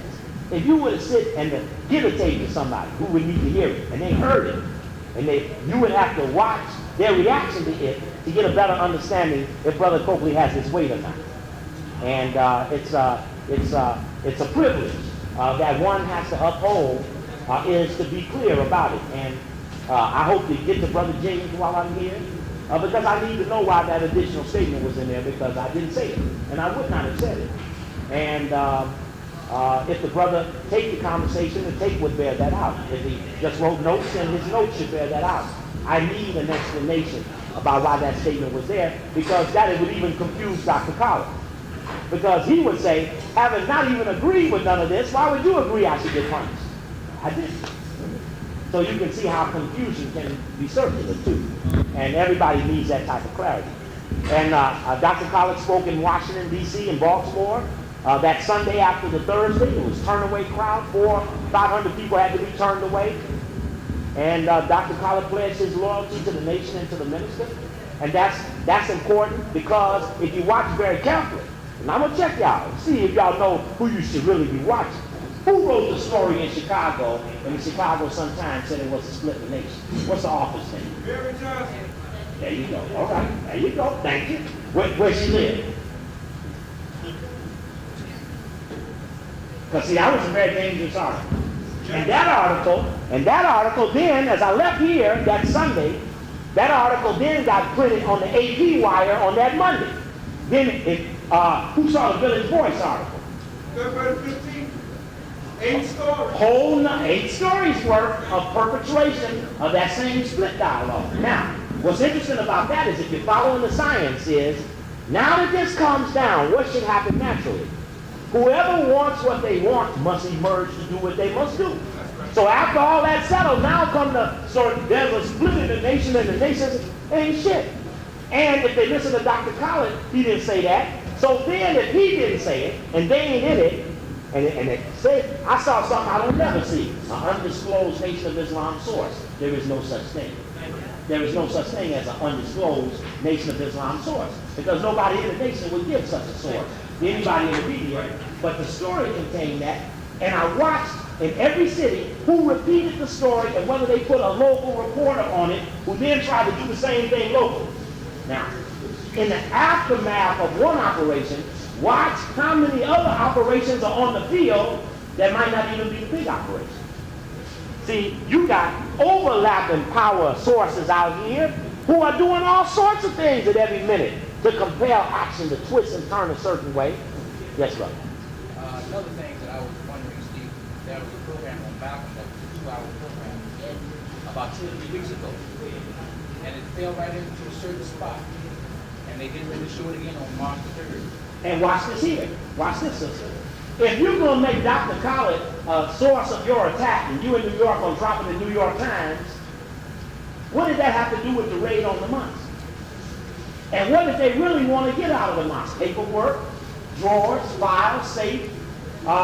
When the brother Anas Khallid took over D.C. and took over ADL headquarters, I remember him telling me, remember that's the brother whose family got murdered in Washington, D.C., stuffed the babies in the tub and shot the babies in the head and everything?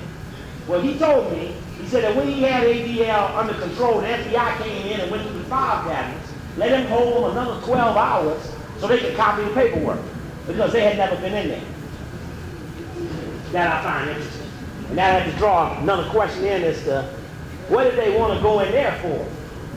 Right before they come out with the story. Since they already had the story in their hand, they got the speech back here, now they're doing shit up here, preparing to drop the speech down. So all that happens in between there is they raid the mosque in New York. Now I got a tape. Well, I probably don't even need to talk to non-members about it because they wouldn't understand it. But anyway, I just drop it right there.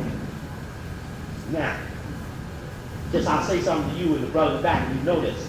If you're on the outside and you're looking in, isn't it strange they take New York to try to go into and then play on divisiveness?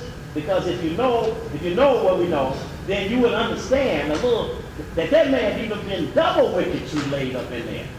And that this beast got a whole nother game he's playing on based on him listening to shit. Thinking he's playing on shit he's listening to. Now the rest of them don't understand it. Now you understand what I'm talking about? I think brother understand what I'm talking about? And only point of that is that the beast this is a slick dude now.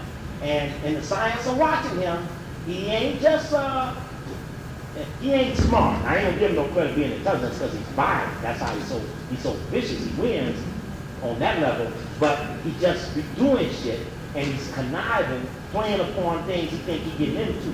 And if you think about it, what the wisdom of the brother was in nipping all of that in the bud way back then, when brother man go there, right, straightens it, they come right behind the shit, try to put a crowbar in it. Sit down and think about that, because there's a lot involved in all of this. Some that's public and some that is not understood by the public. That compels sometimes even when you're dealing with the enemy, you must shake it to make it come out and do what it's got to do. And sometimes that happens in the movement and shaking things. And so I know that we're getting close to 12. We'll end this by 12. But let me say this. Now that this alliance, and I have to, you could tell Kwesi Mfume was trying his best to beat Brother Man. Is that Buddha?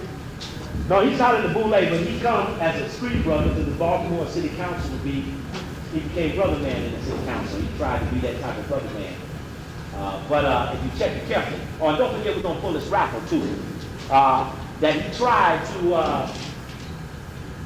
bridge his gap and keep his principles, but the other ones weren't so fast to keep the principles as he tried to. And he did get. Brother, you got that copy of this one here with the 12,000 in it? Okay.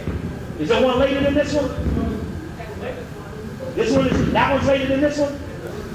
Okay, I need a couple of them myself. This date is the February 16th. Anybody interested in getting this one? Brother, know to get some out of his car because it's a good issue. It's got a long ADL piece in there, but you read there's a lot of good stuff in it. A lot of weird stuff in it, but you should have it. You should always get it. Now, let me say this here in closing. I saw last week's Sun-Times, last weekend Sun-Times. And Muslims get CHA deal, Farrakhan aid firm to patrol at Rockwell. I know that there was a statement in here by Brother Leonard, probably profound, that didn't nobody want to do security at Rockwell. And I guess what has to happen now is this. Somehow, the people have to be assured that a relationship with the government will not compromise one's ability to deal with the enemy straight ahead. And I say that because people will get confused. I'm confused. You must come to the people and you must explain to them. And I guess the minister was on last night. I wasn't here, so I didn't hear it, to know if there was some sort of explanation as to whether or not engagement with the government will compel loyalties to shift. It's not an invalid question to ask because everyone else that had one acted funny. This is based upon years of seeing people with them. Based upon that, they tend to act funny with it. And so I'm not adverse to ask, will you act funny with it? Because it's bigger than just Chicago. It could be Washington, it could be Detroit, it could be Kansas City, it could be Los Angeles. We got an interesting thing in Los Angeles where the Nation of Islam just took over security of a radio station, the KPFK, which is a Pacific-owned station like BEZ, and it's Jewish dominated. And I'm banned on the station. And about 3 weeks ago, my brother Marcus Lewis, who you hear on many of the beginning of my tapes introducing me in LA, he was suspended for 2 weeks for having Tony Martin on, who was speaking up for the book Secret Relationship and speaking on his book Jewish Onslaught. So the station manager called him in at the end of the show and said he suspended him from the air for 2 weeks for supporting the book Secret Relationship Between Blacks and Jews and on the Jewish Onslaught. Then he hands him a memorandum and says, as of Monday, the Nation of Islam will be in charge of security here at KPFK in Los Angeles.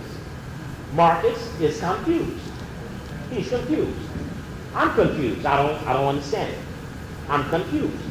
Now that's a fact. I got the memorandum. I'm confused. I don't need an explanation. But if I'm confused, what then happens to the little people, the ones we say we serve? We must always keep our explanations out for the littlest of these, for they're the ones we have to call for the insurance policy beyond what we come with. All of our lives are protected by the littlest of people's activities. There is no ultimate protection against the enemy, but the most of these. And so within that context, bring the raffle material on up, but I know you're getting a little tired. So we need to have this explanation for, I think it's based upon the people's belief that this is one of our best options that we have for safety and sanctity within the bounds of this hostile America, and the people look up to the nation a lot. And they should not take idly this belief that the people have that the nation may be the element and the strongest of elements in our race to do certain things in our behalf. And no one should underestimate the little people's belief in that. The little people's hope is on that. They ain't into the Jesse Jackson hope. And I'll tell you the truth. Will was there, Reverend Cohen, Judge Benson, Mayor Sawyer, Bill Henry, I can name you, all the people. Brother Leonard was in the meeting, and we was in the minister's house in 88. And the question was, what should we do for Jesse running for president in 88? And the minister had decided that he wasn't going to bump him off or condemn him in public. And I was mad, and I stood up in the meeting and said I didn't believe he deserved that. And I made my statement hard and strong, and I was hard on it. I did not compromise when I'm in front of anybody or in back of them. The dialogue is the same. And I was voted down because the pass was given. But I was given my respect for being honest about what I said, because that's what I said and that's what I felt. And he still didn't deserve the honor that he was given, but he got it. And I was not, in fact, my financial relationship developed for being that honest. That's how I started getting paid for providing that type of advice, because I could be trusted to be honest no matter which way it went. That's something you always want to protect. How'd you move? Can you pull a winner out of here? You don't know? We're going to do this. We're going to pull, the first tape will be the winner of the video. First tape will be the winner of the video. The second one, I'll pull a tape called The Beast and the 666 and the Controller Buying and Selling. I'll give away that audio after the first person win the video. Oh, okay. And sell them 2 tickets real quick. Quick. How many you want? Anybody else want one quick? They're just $1. Does anybody have any questions? I just want to make one statement. Oh, then hold it, stop it. Then don't make it. Anybody got any questions? Okay, I'll ask this question. No, I don't want you to. But I want to ask the question. Anybody? You already asked one question. But I want to ask another question. Okay, just hold on. Anybody else got a question? It's on Wally in my family, so I don't. Yes, brother. Go back to the 60s, organization called Top Gun Research. Right at 75th. Just didn't believe in talking about those periods and everything. They had maps and stuff and logistics on the FEMA stuff that all came up. Go ahead. It just seems to be that everybody that stepped out there and said the kind of things that you said, they've always tried to cut their legs and their bundle. We've had several brothers in this city here that's happened to, and those brothers are still prominently turning their lives on people, but they're not saying the same thing again. Saying the same kind of things that we need to be hearing right now. I like to commend you, but the other way, because I've heard you many times, many years ago, and I knew a brother that had a job of justice, working through the liaison between that part of the community that needed to be interpreted, the brothers that were down with office. I knew a brother had a job in Harold. He worked for the property, this is church, I don't know what I'm talking about, because he's still hanging around, okay? And I just have to think what you're doing. I appreciate you, brother. And that's unsolicited. I appreciate that. I have a question. Yes, brother. Now I'm kind of confused about Okay. certain situations. Before this incident happened with Farrakhan, I had my particular support for the brother. I wasn't in it, but I was supportive. And after denouncing or firing Khallid, Didn't fire him. He just suspended him from the position of being spokesperson indefinitely. whatever action that he did, that particular action to me, as a response of Jewish people and knowing the history that they have done to our community, you don't owe them anything. That's my point of view, that you don't owe them anything. If anything, they owe us an apology for some things they did to our community. Now, until they do that, then you can talk about, what did you just say about the brother? I don't want to mistake. Suspended. Now, see, that type of action in front of all the rest of them, for the rest of the people to see, like you. I'm gonna get to a question. I just want to. Okay, now I'm with you because you're explaining your confusion. Right now, mass of the people that I talk to support Farrakhan. They might not go to the mosque, but they support him because In of that his outer circle. voice. He's the last voice that we see for our people. That's what I see. The man bold. He does not bow down and things like that. You gotta hold the noise down, man. In the meeting.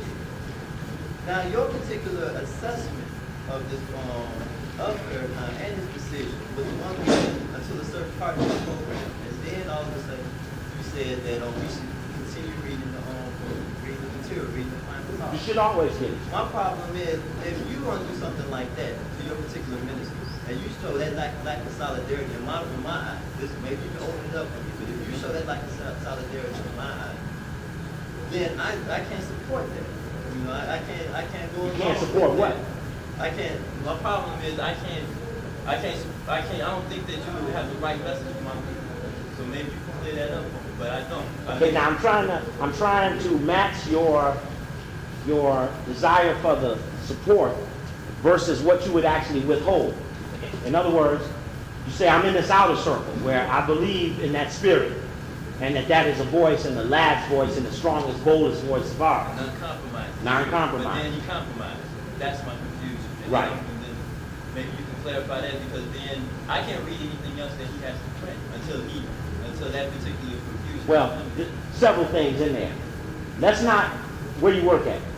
Where do I work? I go to school at Chicago State. At Chicago State. Well, if one teacher lied to you, that probably wouldn't mean you would leave school. Doesn't mean this is a lie. But I'm trying to draw in to, if we give other people shots or chances or second or third times, how many do we give our own? And two is, you should never not read. You should never not read. I read the Jewish Weekly. I read the Final Call. I read the Sun-Times, Tribune, New York Times, LA Times. If I open my bag now, I got 8 newspapers in there. I buy these every day. My house looks like a newspaper shit farm, right? In a certain room, and I try to get the rest of the rooms, right? Because I'm compelled to study. And my opinion cannot block my methodology. Methodology is that I'm constantly studying the variance of things, because just like one's percentage in shooting, depending upon how many times you shoot, depends on how many times you score. Let me give this example. The guy that wins, say Michael Jordan won't play baseball, right? Say if he become the best hitter in the AAA farm. Hold on the noise now. If he become the best hitter in the AAA, he might bat 380, 370, 360 even. 400, he'd be Ted Williams or somebody. What do that mean? That means 6 times he fuck up, 4 times he hit. But the 4 out of 10 become better than other people who did 3 out of 10, 2 out of 10, or 1 out of 10. So your judgments have to be based upon a variance of things. Now, if you give up on that, then what you give up, when I said, what do you take away when you pull away your affirmation? What you take away must be supplanted with something you put in place. Because if you agree that something will not do it, then your understanding of that is measured by what you put in place to compensate for what it can't do. So if someone may lighten on the Jewish front, then to defend the others, someone must overjump the Jewish front to keep the Jewish pressure on them, while another dialogue goes on, because etc., etc. And you know, it's a funny thing. When Sawyer fired me after 5 days, the first thing they said was, what took you so long? Right? Same thing they say, as soon as this thing went down in Washington, they say, well, what took you so long? Which means they're not a compassionate people. They don't want to answer. When they call you up, they aren't looking for an answer. Because they ain't calling you with no questions. They call you with their statements, and then they sit back and watch what you do. So they say, look, we took Sawyer these statements about Copley. We waited 30 days. He did not do anything, so we dropped it in the Tribune to see what he will do now. Da-da-da-da-da-da. They never went to me. I bet you they never went to Dr. Khallid. I bet you they never went to Dr. Khallid and said renounce it, because he wouldn't do that. I didn't think Farrakhan would renounce. When I first heard the story, renounce for a while. Well, you know, here's this thing. This is where the confusion comes in. It would be good if we all had this personal opportunity to ask him. And that would help clarify some of the things that went into such a decision, so that the faith that you have would want to respond to those perceptions.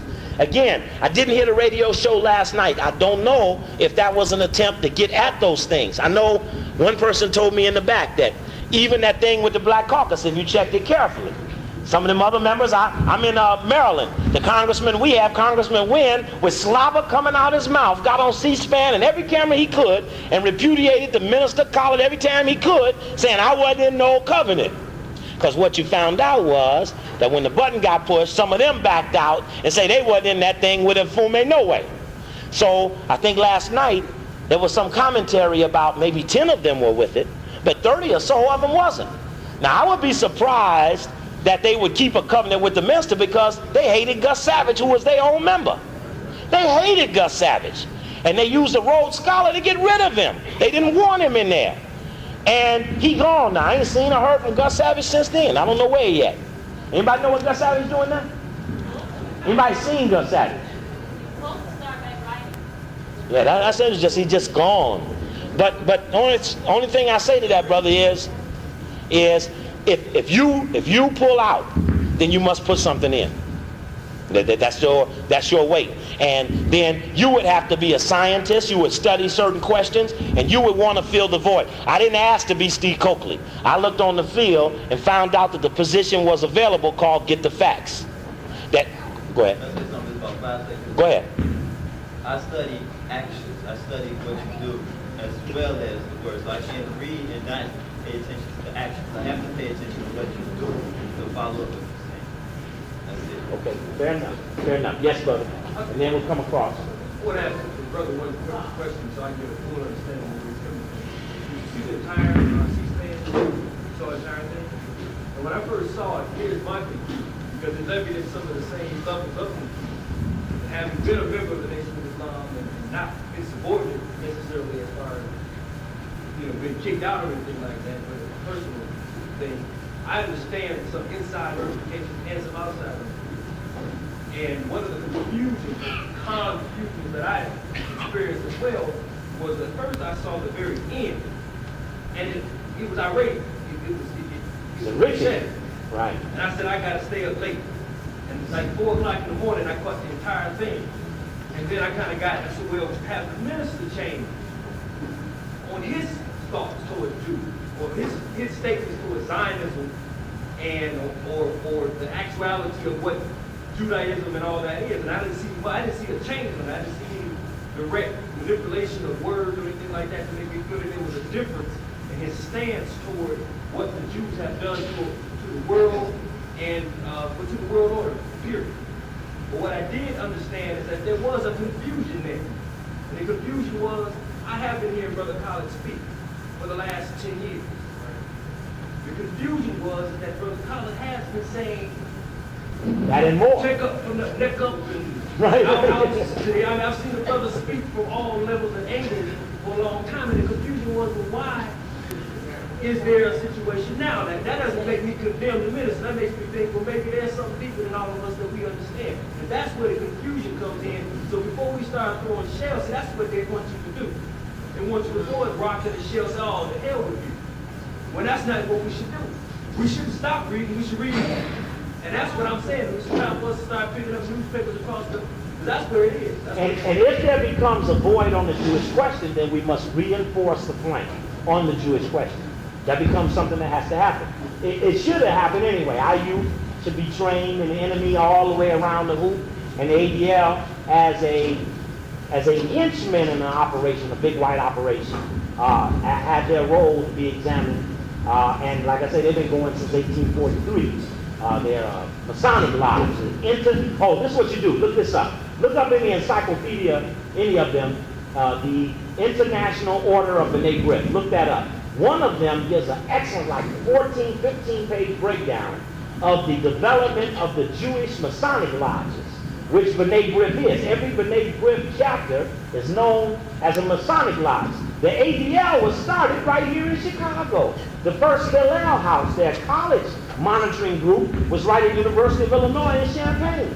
So Illinois, Chicago, play a big role in the thrust of their organization in the penetrating communities and so forth. And like I say, I don't have any more than ADL tapes back there, but they represent a good backdrop into the Jewish question. I know I have the tapes back there called Diamonds, Jewish People in South Africa, where all of that, De Beers and Oppenheimer, and you saw PBS. PBS ran a special on De Beers and Oppenheimer, exposed everything he said to tape. Collaborated everything he said. But again, how many of you all actually heard Dr. Khalid's speech at this school? Two. And see, more of that has to happen. More of you should hear the speech. I do have a detailed question for that. Okay. And I don't know if anybody knows, the sister, the brother that was here, and I think we all need to analyze this. What was Dr. Khalid's response to this situation regarding the minister? Because I know the minister called him first. Let me just say, discussed some things with him. at his lecture in Washington, Baltimore, Saturday, the Saturday after, right? It's 2-3 days after. In fact, there was word whether he would come or not. He was there and he spoke. He's speaking in D.C. right now. He's still speaking. Yeah, he's still speaking. His lecture was on Malcolm X. He said that that Mr. Farrakhan is his teacher and guider, that he would never do anything ever in his entire life to contradict anything that he asked him or told him or suggested to him. He would never do anything to contradict or to negate that. And that this was not a Malcolm thing, this is not a disunity thing. He has accepted the recommendations as given to him by his teacher and his leader. So we should respect that in some aspect. I respect that from him. Because see, what happens in a situation, a lot of people call you and egg you on, and it took a lot of faith from him to make that statement, because everyone's looking to him for direction. You know, you're always trying to judge the victim's perspective to get a better feeling about how you feel about it. And he accepted that. Again, when I first saw the minister, and they had brought him to Chicago, I didn't see but two brothers, Khallid and Akbar. So I know how long he's been there to know what that is to him. You know, so that was his. That's why I raised the question about the articles that came out that pledged the split and all of this, because having not heard from the principals, where were they getting the secondary information from? That became important. Yes, sister. While we're discussing the division and they constantly dividing us, and the so-called leaders are supposed to be speaking to us as this is going on, why are they, Jesus colleges, still in the baby, still in crisis on their head, and calling it gardens, calling it orphans? They want to start a new orphanage. They build a jail, and they take the black people out of their house, taking away their babies, putting them in home. Why we're divided, stepping, why the leaders are not speaking out. Now, what's really going on? Well, you know, I remember I talked to Brother Will earlier today. We was talking about the roundup of black leadership. And in that roundup, where's going to raffle? I say move. I see some people here I know brought raffle tickets, and I don't want to miss them. I tell you what, come on up here and pull this raffle ticket. Y'all gotta excuse me 1 minute, yeah. I tell you, people looking at me, man, they're holding up the raffle ticket. Hold on, just I'm coming right to you, sister, because there's a brother in Kansas City. Brother reminded me of it tonight. There's a brother in Kansas City whose children, he's into natural medicine. They're making his child take chemotherapy for a cancer they found on him, which they believe came from an inoculation. Brother Ernest Jackson, who is an ASCAC in Kansas City. The winning ticket, read the winning number there. I'll do the last 3 numbers. 419. Say it out loud again. 419. Anybody got 419? There you go, brother. Show you right. What's up? All right. Here's your video. Thank you. Now we'll pull for, this is for the audio tape piece in the 666. And the control of buying and selling, sister, which is about like what you was talking about. Read the last 3 numbers. 440. 440. You got it? You got it? Oh, you told me you was going. I'm trying to get you to buy a tape. You don't want to take it. I appreciate you, brother. Show you right. Actually, the tape is in the back. Sister, actually, it's in the back. I appreciate you, brother. Okay, we'll give away one more audio tape. I got one more piece in the 666 back there. I know y'all want to know something. This is more than y'all put in a raffle bag, but it's usually what happens. 412. 412. Show you right. 412, brother. You want to win? Brother, there's 2 beats in the 666, sister. I got to take them in. You got tape coming anyway? Brother Smith. Yeah, that's some sweet frankincense and myrrh. Okay, who else got a question here? Quickly, and we got them. We're supposed to be out at 12. Yes, brother, and then on the line. Oh, yeah, Smith. I'm sorry. There you go. Thank you, brother. Thank you. Sister, that question of baby. Chicago, I don't know, I've been in Washington, D.C., right? All of these baby chasing stories that are running here are running these stories in Washington. And they seem to be emphasizing, we seem to find the society emphasizing the social services role in intervening in the home. We believe that soon we're going to have something called home checks, where your house is going to be measured for cleanliness, your refrigerator is going to be judged for nutrition, and whether you keep your children or not are going to be based upon some third person's evaluation of what's good for you, usually from the enemy. The rise of the intervention of the social service is a part of positioning that anti-crime bill on the table. Hey, sister, how you doing? Show you right, Sister Cleo. That's right, sister said you was trying to get here early. Show you right. How you been, sister? Very good, very good. Just come right on up here and hug me. Don't worry about the election or nothing. Show you right. Very good, sister, very good. You all right, sister? You gotta go to sleep. She's sleeping. So I appreciate you. Sister, how you been?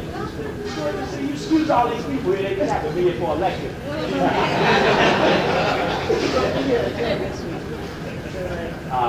Sister, I'll give you a number to call me. You step that table back there, sister, give you a number where you can call me. Okay. All right, I appreciate you, sister. Okay, no problem. All right. Show you right. Sister Cleo, just come on in there. Cleo's back. Hey, look. Hey, yes. So, yes, brother. So you my elder now.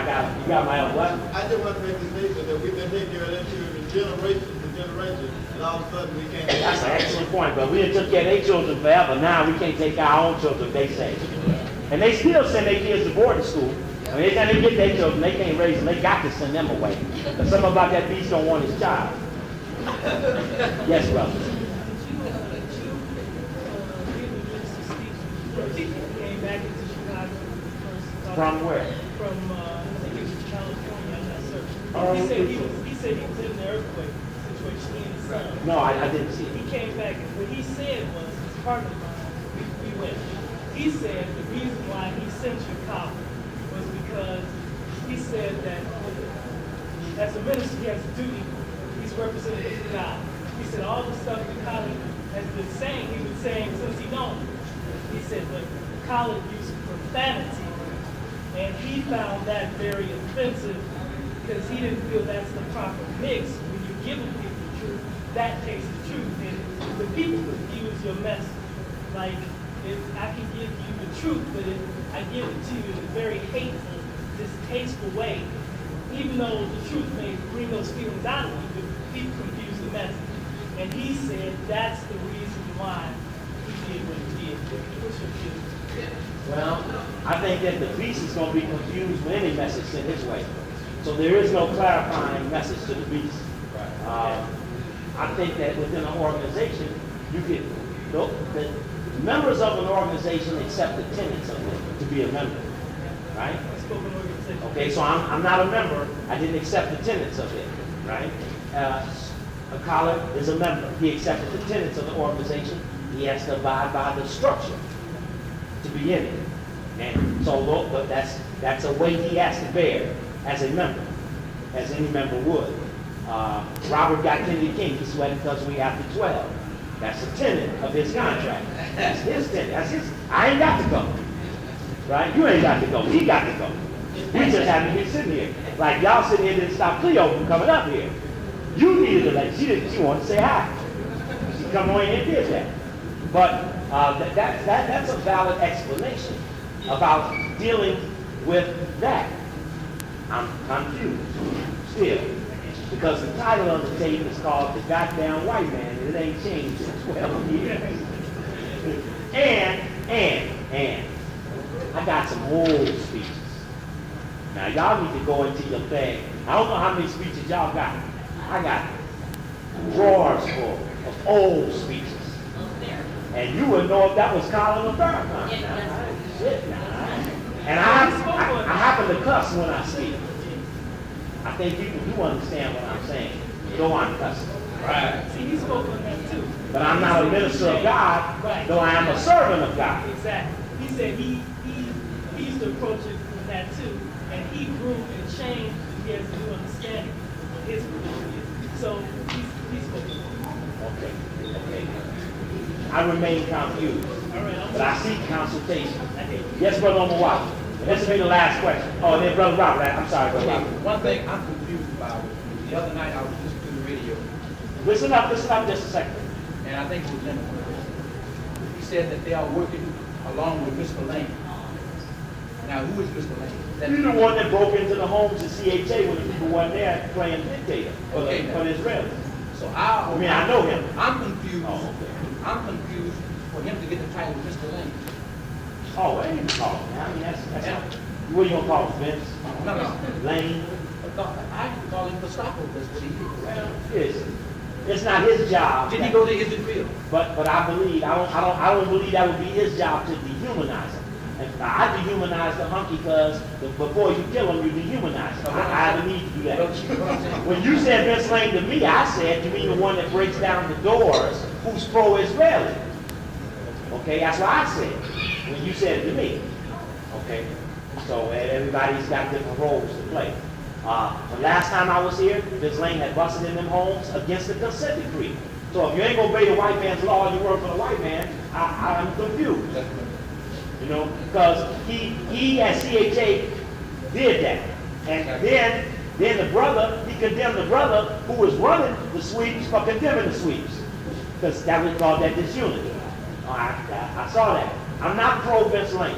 Me? I'm not pro Eisendrop, the regional director of HUD, who came out and pissed on me when I was getting fired. I'm confused about his role in all of this. Is he Jewish? Yes, he is. Yes, Robert X, you wanted to say something? Yeah. That meeting is between the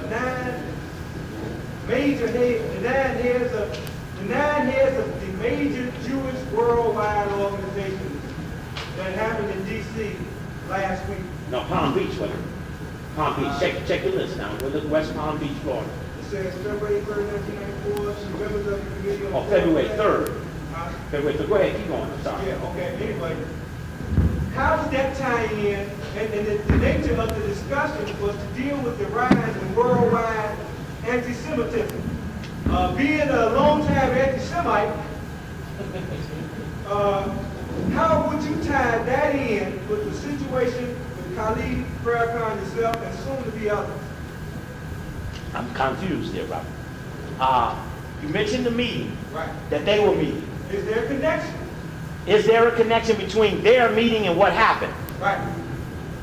I don't know, brother. They always meet. That's one thing the beasts know how to do is meet. I don't know what they said at the meeting. I'm confused about the word anti-Semitism. I'm confused about that. There's a lot of confusing shit about this whole thing. That sister just right in the middle of my questions. She come in and hug Robert. Boy, these sisters, they got a way about working with them leaders. I'm sure you're right. Yeah, excuse me, Robert. I'll be back when you finish. But I don't know what they do at their meetings other than they always planning and plotting against us. I appreciate all of you all being here tonight. Brother Robert, I'm sure we'll be trying again in the future to get the sister who should have spoke here tonight. You should get that tape back there. Steve Coakley on African men's development, the conspiracy to destroy black men. You would want to hear that tape because I think it's very apropos to some of the things we were talking about tonight. Zionist Jewish people in South Africa also has a good Zionist dialogue in it. Listen up. March 9th, I'll be at Harold Washington College. Will, what's the day we doing the Who Killed Harold Washington lecture for the Harold Washington party? I think that's about the 10th or 11th of March. 10th, 11th, that's 12th. I go to Detroit, 11th, 12th, the 13th of Sunday. The 14th or 15th of March. I think we got an election. We got an election on the 15th. It might be the 14th or the 13th. Listen out. We ain't got the location yet, but it'll be announced Everybody gives me access to the radio, so it'll be across everything. Leave that up to me to get to you to magnify it. But I believe we need to have a What Happened to Harold Watson lecture. Did you get someone that wants to an ADL? It's fine. I need to talk to them. Yes. Somebody left this, dropped this. What is it? It's like a wobble or That's a very honorable thing, but if somebody dropped their wallet or a case or something,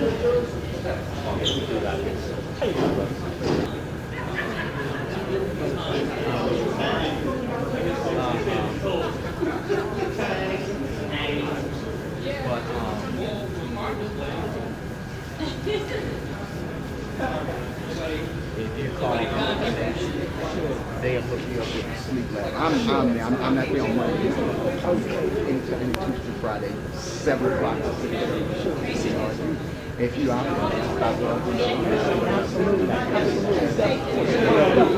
good and sleeping money, you know. give me a second, man. Give me a second. I know what I'm gonna do, man. Look here. My money's sitting on the stage. My money, get up. Don't do nothing inactive. My money's sitting on the stage. You want me to run to the back to get you a tape. Now you gonna tell me you gonna stand here at my money. At my mom's, yeah. Tomorrow. Yeah, I gotta tell you some more stuff I got in here you need to get access to, different dates and stuff. Pick your stuff up. Oh, can I pick my stuff up? Because I gotta take Yeah, shit. Hey, look. Don't hit me on the wallet. Don't hit me, man. I ain't gonna hit you.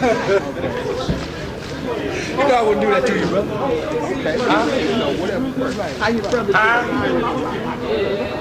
I got the book. I haven't got a chance to finish reading it yet. How you, sister? Very good. How you doing? You all right? My brother, Yeah, I wouldn't want to hear sister speak on it, though. Yeah, I really wanted to, yeah. She'd be much better than me.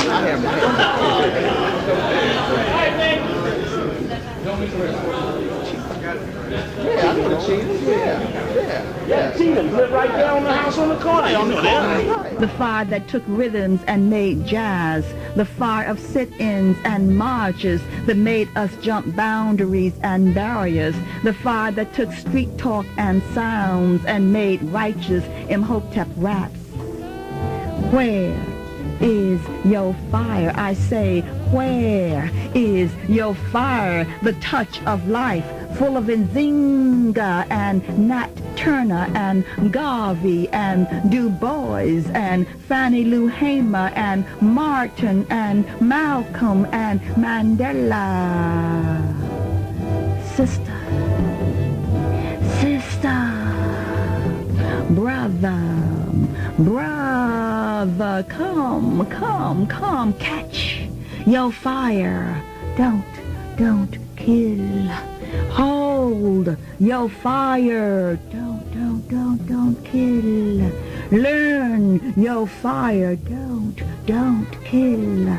Be the fire. Don't kill.